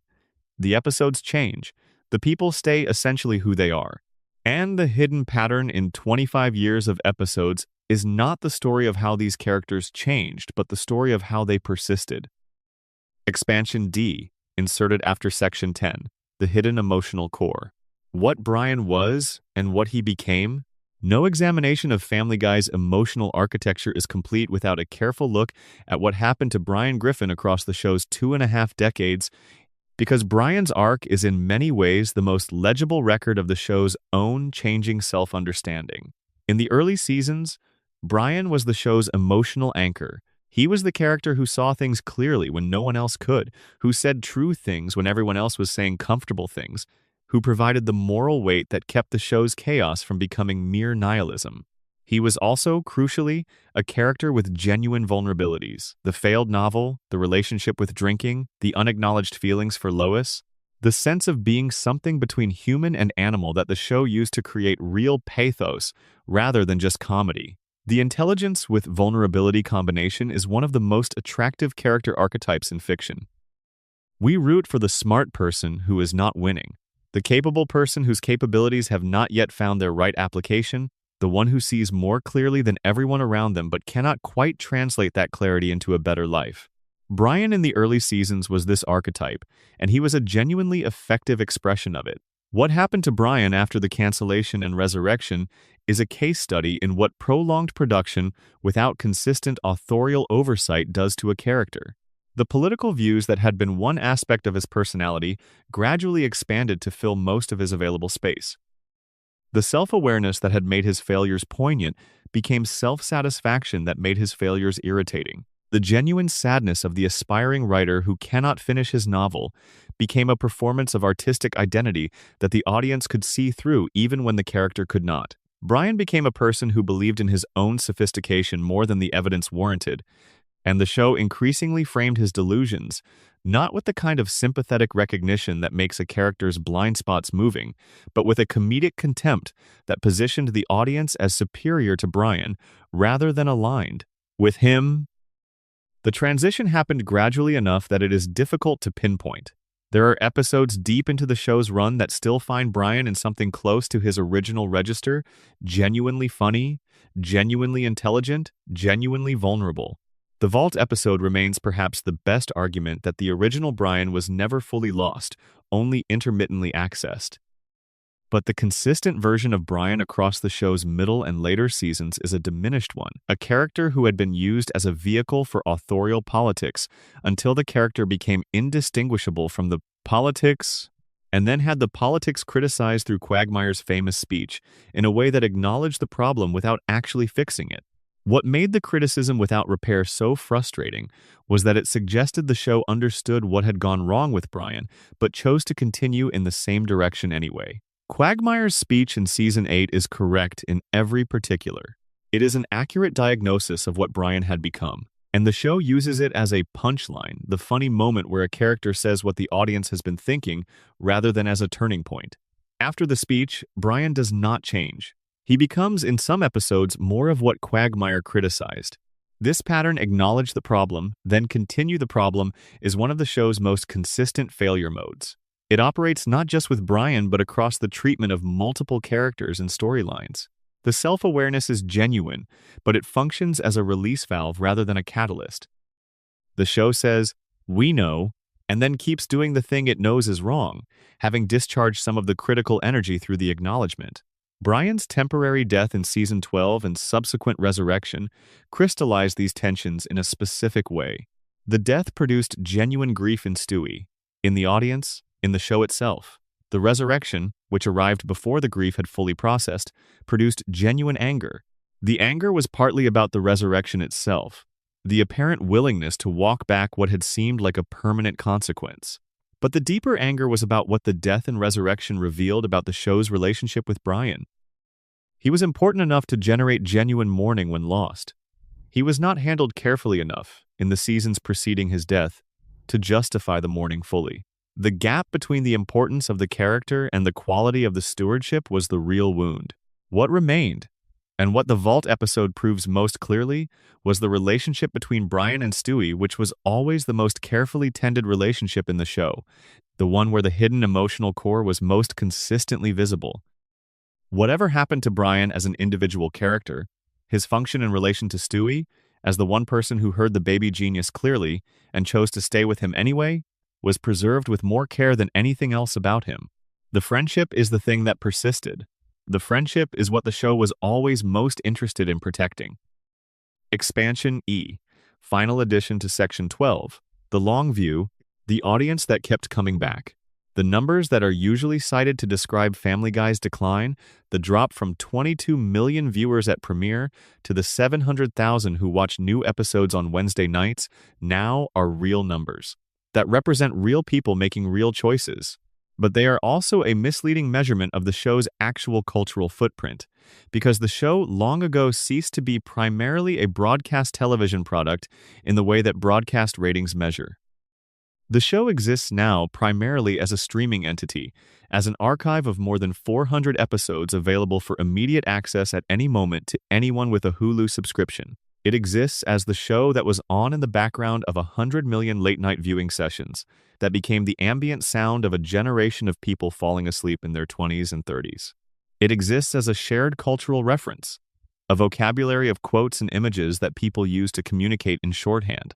It exists as the thing that some families watch together because it occupies the particular territory between adult humor and family accessibility that makes group viewing possible without discomfort. This is a different kind of cultural presence than broadcast ratings measure. It is not bigger necessarily. 22 million people watching the same thing at the same time is a form of shared experience. That 300 million people watching different things at different times does not replicate, but it is more distributed, more persistent, more embedded in the fabric of ordinary life in ways that scheduled broadcast television was always too rigidly structured to achieve.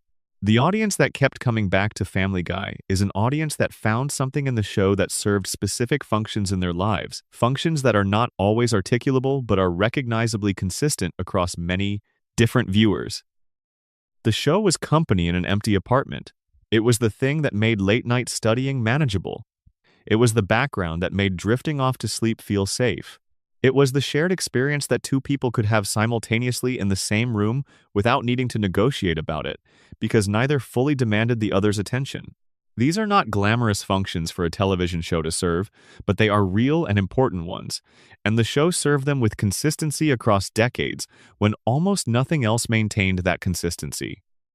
The audience also kept coming back because of the patterns, the hidden ones we have been tracing tonight, but also the simpler patterns of familiarity. The same voices, the same streets, the same bar, the same family returning, episode after episode. to the same house that keeps its same character through all its spatial inconsistencies. There is comfort in familiarity that is separate from quality, and Family Guy accumulated enough familiarity over its long run to provide that comfort reliably, even in its less careful seasons. The show's audience is not the same audience it was in 1999. The people who watched that first episode live, the 22 million who were there at the start, have had 25 years of life between them and the Griffin family. Some of them watched continuously. Some of them drifted away and came back. Some of them introduced the show to their children, who now watch it with the particular pleasure of discovering something their parents already know. The show has become, for many families, a multi-generational experience, a thing that exists in the family's history alongside other family things, present at different life stages and carrying different meanings at each stage. This is an extraordinary thing for any creative work to achieve, and it is largely invisible in the metrics used to evaluate television success. The overnight ratings, the demographic breakdowns, the streaming numbers, none of these fully capture the reality of a show that has been woven into the texture of millions of people's lives across a quarter century. The hidden patterns we have been exploring tonight are part of what made that weaving possible. The patterns gave the show depth to return to. The world of Quahog became rich enough to sustain revisitation because there was always more to find in it, always a detail you had missed, always a connection you had not previously made, always a moment that landed differently at 40 than it had at 20. The show repaid the investment of return. It gave back to the viewers who kept coming back. That is the final hidden pattern. Not in the show's construction, but in the relationship between the show and the audience that chose it. The pattern of return. The pattern of the thing you come back to because it knows you, in the way that only things you have spent real time with can know you, not perfectly, not completely, but with the specific, imperfect accuracy of long acquaintance. You have been watching this show for years. The show has been watching you back, in whatever sideways way a television program is capable of that. And tonight, in whatever room you are in, at whatever hour you are reading these words, with your eyes drifting toward closed, the pattern completes itself one more time. The Griffins are home. The bar is open. The chicken is somewhere out there, waiting. Good night. Expansion F Deep Dive. The music and sound of Family Guy. What the show sounds like when you close your eyes. There is a version of Family Guy that exists only in sound and the specific acoustic signatures that the show has built and maintained across its run, with more consistency than almost any of its visual elements. Close your eyes during an episode and you can locate yourself in the show's world through sound alone. The voices, the music stings, the particular ambient quality of the drunken clam, the sound of the Griffin house in the background of a quiet domestic scene. These are as carefully constructed as any visual element, and they carry more emotional information than they are usually given credit for. The voice performances are the most obvious element. Seth MacFarlane voices 4 major characters: Peter, Brian, Stewie, and Quagmire, and the fact that one man is providing 4 distinct vocal performances in every scene that includes any combination of these characters is, when you pause to consider it, an extraordinary feat of vocal differentiation. The performances are distinct not just in pitch and rhythm, but in the specific emotional signature each voice carries.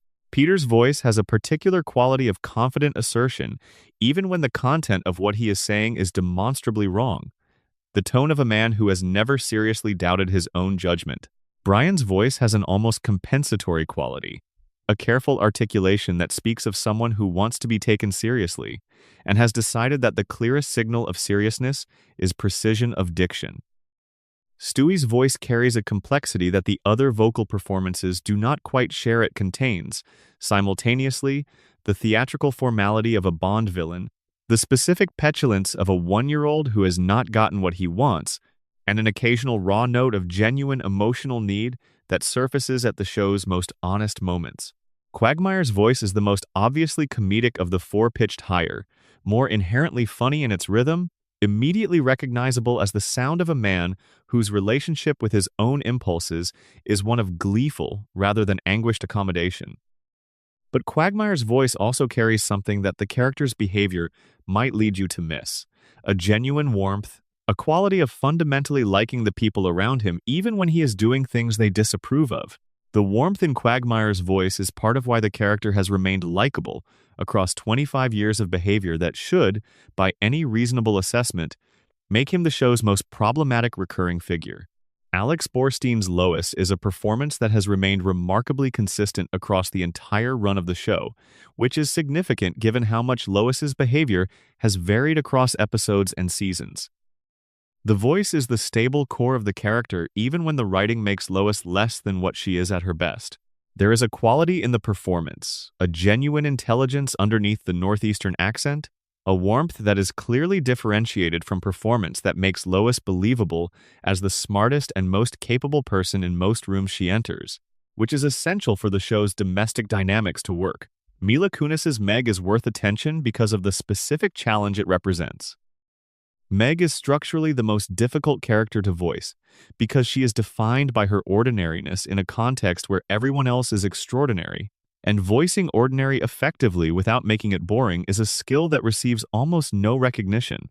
Kunis's performance finds something in Meg that the writing often misses: a dignity, a persistence, a quality of not being destroyed by what is being done to her, and this quality in the voice is one of the main reasons Meg reads as more human than her treatment should allow. The music that underlies all of these performances has its own complex history. The show's theme, composed by MacFarlane himself, is a conventional television theme in form but contains more musical sophistication than its brevity suggests.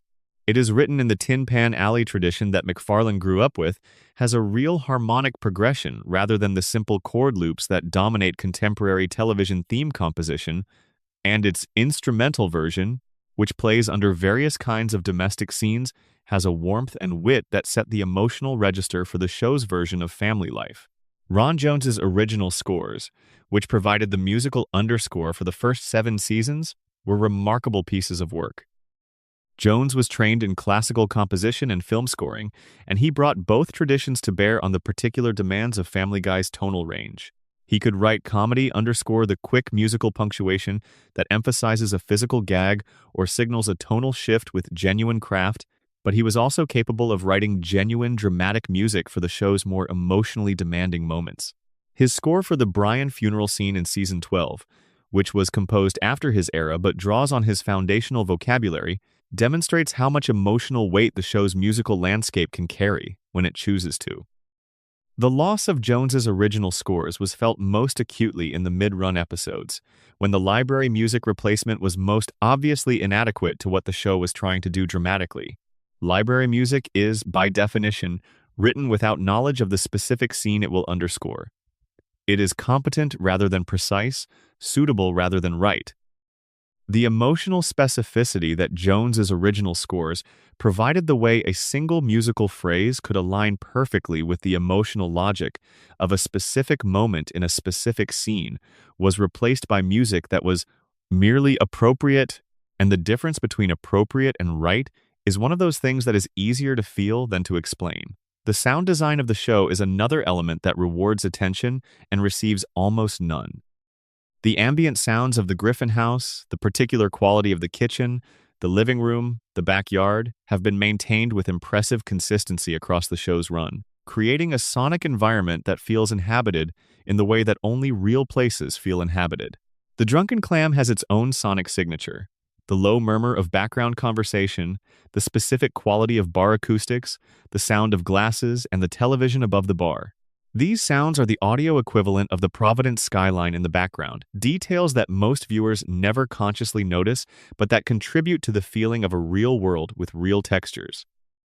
The show has also produced a surprising number of genuinely memorable original songs across its run. The Prom Night Dumpster Baby from Season 6 has been noted by music critics as a genuinely well-crafted piece of dark comedy songwriting, structured with real musical intelligence.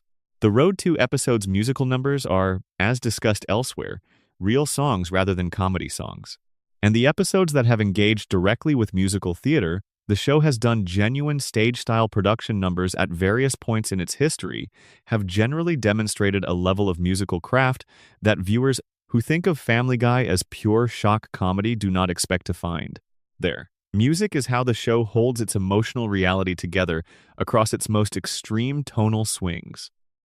The cutaway gag that has just made the audience laugh at something genuinely dark becomes slightly more bearable because the music has provided a tonal frame that tells you what emotional register to experience it in. The dramatic moment that arrives without warning in the middle of an otherwise comedic episode is made accessible by the music that signals the shift before the dialogue confirms it. The show's emotional intelligence lies, substantially, in the choices its music makes. Expansion G Extended Exploration. Stewie's interior world. The most alone person in the room. We have discussed the question of whether Stewie can be heard. But the more interesting question, the one the show has been orbiting for 25 years without quite landing on, is not whether he can be heard, but what it costs him that he mostly cannot be. There is a theory of childhood development that holds that the most formative experiences are the experiences of not being seen accurately by the people whose perception matters most to us. To be seen as something you are not to be treated as an approximation of yourself, rather than the actual specific person you are, this theory holds, a foundational form of loneliness. It produces in some people a compensatory performance. If I cannot be seen as what I am, I will construct an elaborate version of what I am not, and perform it so completely that the performance becomes a kind of shelter. Stewie Griffin's theatrical villainy, viewed through this lens, is not what it appears to be. The British accent, the grandiose plans, the weapons and machines and speeches about world domination, these are not the expression of a genuine sociopathic drive.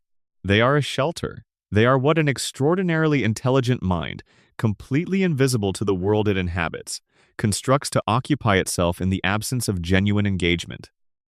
This reading is consistent with the evidence the show provides across its run. Stewie's villainy is most elaborately performed in situations where he is most completely invisible, when the adults around him are most thoroughly ignoring him, when the family dynamic has reduced him to background, and it is least performed in situations where he is genuinely seen and engaged with primarily in his conversations with Brian, but also in the occasional episode where another character treats him as the complex being he is, rather than as the baby he appears. The Vault episode is the most explicit exploration of this dynamic, but it is present throughout the show's history in smaller moments. The moment when Stewie says something devastating and accurate about the human condition and no one reacts. The moment when he deploys a genuinely clever plan, and the adults around him are incapable of perceiving it as a plan rather than infant behavior. The moment when he reaches for genuine connection and finds only the baffled or inattentive or distracted faces of people who love him without seeing him. What makes this reading moving rather than merely sad is that Stewie persists. He keeps talking. He keeps planning. He keeps engaging with a world that mostly cannot hear him, because the alternative silence, withdrawal, the surrender of his interior life to the conditions that refuse to acknowledge it, is not available to him. He is too alive for silence. He is too present to withdraw. And so he performs, and he schemes, and he maintains the elaborate architecture of his theatrical persona, and underneath it all he is a child who wants to be known, who has exactly one person in his world who knows him, and who loves that person with a ferocity that the persona works hard to disguise. This is, depending on your tolerance for reading subtext into animated comedy, either a profound portrait of a specific kind of loneliness or an enormous overreading of a baby with a funny accent. The show invites both readings. It was built wide enough to contain them. And the fact that it was built wide enough for the more serious reading is itself a hidden pattern. The evidence that the people who made this show were thinking about something real when they drew the baby with the football head who wanted to take over the world and mostly just wanted to be heard. Expansion H. The Simpsons comparison. Handled properly. The shadow that wasn't... Family Guy has lived in the shadow of The Simpsons for its entire existence, and the relationship between the two shows is one of the most interesting creative conversations in the history of American animation. Both shows are animated comedies about suburban families with unintelligent fathers and patient, competent wives and children who never age. Both are set in fictional American towns. Both use the family sitcom format as a vehicle for social commentary. Both have now run for more than 2 decades, long past the point where anyone would have predicted them to still be in production. The accusation of plagiarism that followed Family Guy from its earliest days has been examined, defended, and dismissed so many times that the argument itself has become a kind of Family Guy fixture, like the chicken fights or the Conway Twitty segments. McFarlane's response to the accusation has always been essentially, there are only so many shapes a suburban family can take, and a show about a dysfunctional animated family with a foolish patriarch and a more intelligent spouse is not a concept that The Simpsons invented. Homer and Marge are not a copyright. This is a fair response, as far as it goes. But the more interesting response, the one that the shows themselves have been having with each other across their parallel histories, is not about plagiarism but about influence, which is a different and less adversarial concept. Influence is what happens when a creative work changes the conditions for all subsequent creative work in its category. The Simpsons changed the conditions for animated comedy in a way that made Family Guy possible. Without The Simpsons demonstrating that an animated comedy could be sophisticated, politically engaged, emotionally honest, and watched by adults rather than only by children, the creative space in which Family Guy could be created and received would not have existed. What Family Guy did with that influenced creative space was different from what The Simpsons did with the space it inherited. The Simpsons is, at its core, a show about optimism, about the belief that the world is fundamentally good and that the right response to its problems is engaged criticism rather than withdrawal or nihilism. Homer's stupidity is redeemed, in the world of the show, by his genuine love for his family and his community. The town of Springfield, for all its satirical edge, is ultimately a place that believes in itself. The show's worldview is fundamentally warm. Family Guy is a colder show, in its base temperature. The world of Quahog is not fundamentally trustworthy. The social structures that should protect people often don't. The characters' self-images are frequently and sometimes brutally punctured. The show believes in the specific love of the Griffin family members for each other, but is much less confident about the reliability of anything outside that small circle. This difference in base temperature is what makes Family Guy a different kind of comedy from The Simpsons. Not a lesser version of it, a show that is asking slightly different questions and finding slightly different answers, and that requires a different emotional orientation from its audience than the older show does. The crossover episode between the two shows, The Simpsons Guy, from 2014 is worth its own analysis, because it is not just a stunt but a genuine creative document about the relationship between the shows. The episode stages a literal confrontation between Peter and Homer, in which the two characters fight, of course, and in which the fight becomes an explicit working through of the tension between what the shows represent and what their relationship to each other actually is. The fight goes on for a very long time and ends inconclusively, which is probably the honest answer to the question of whether one show is better than the other. They are different shapes of the same material. Neither wins. Both persist.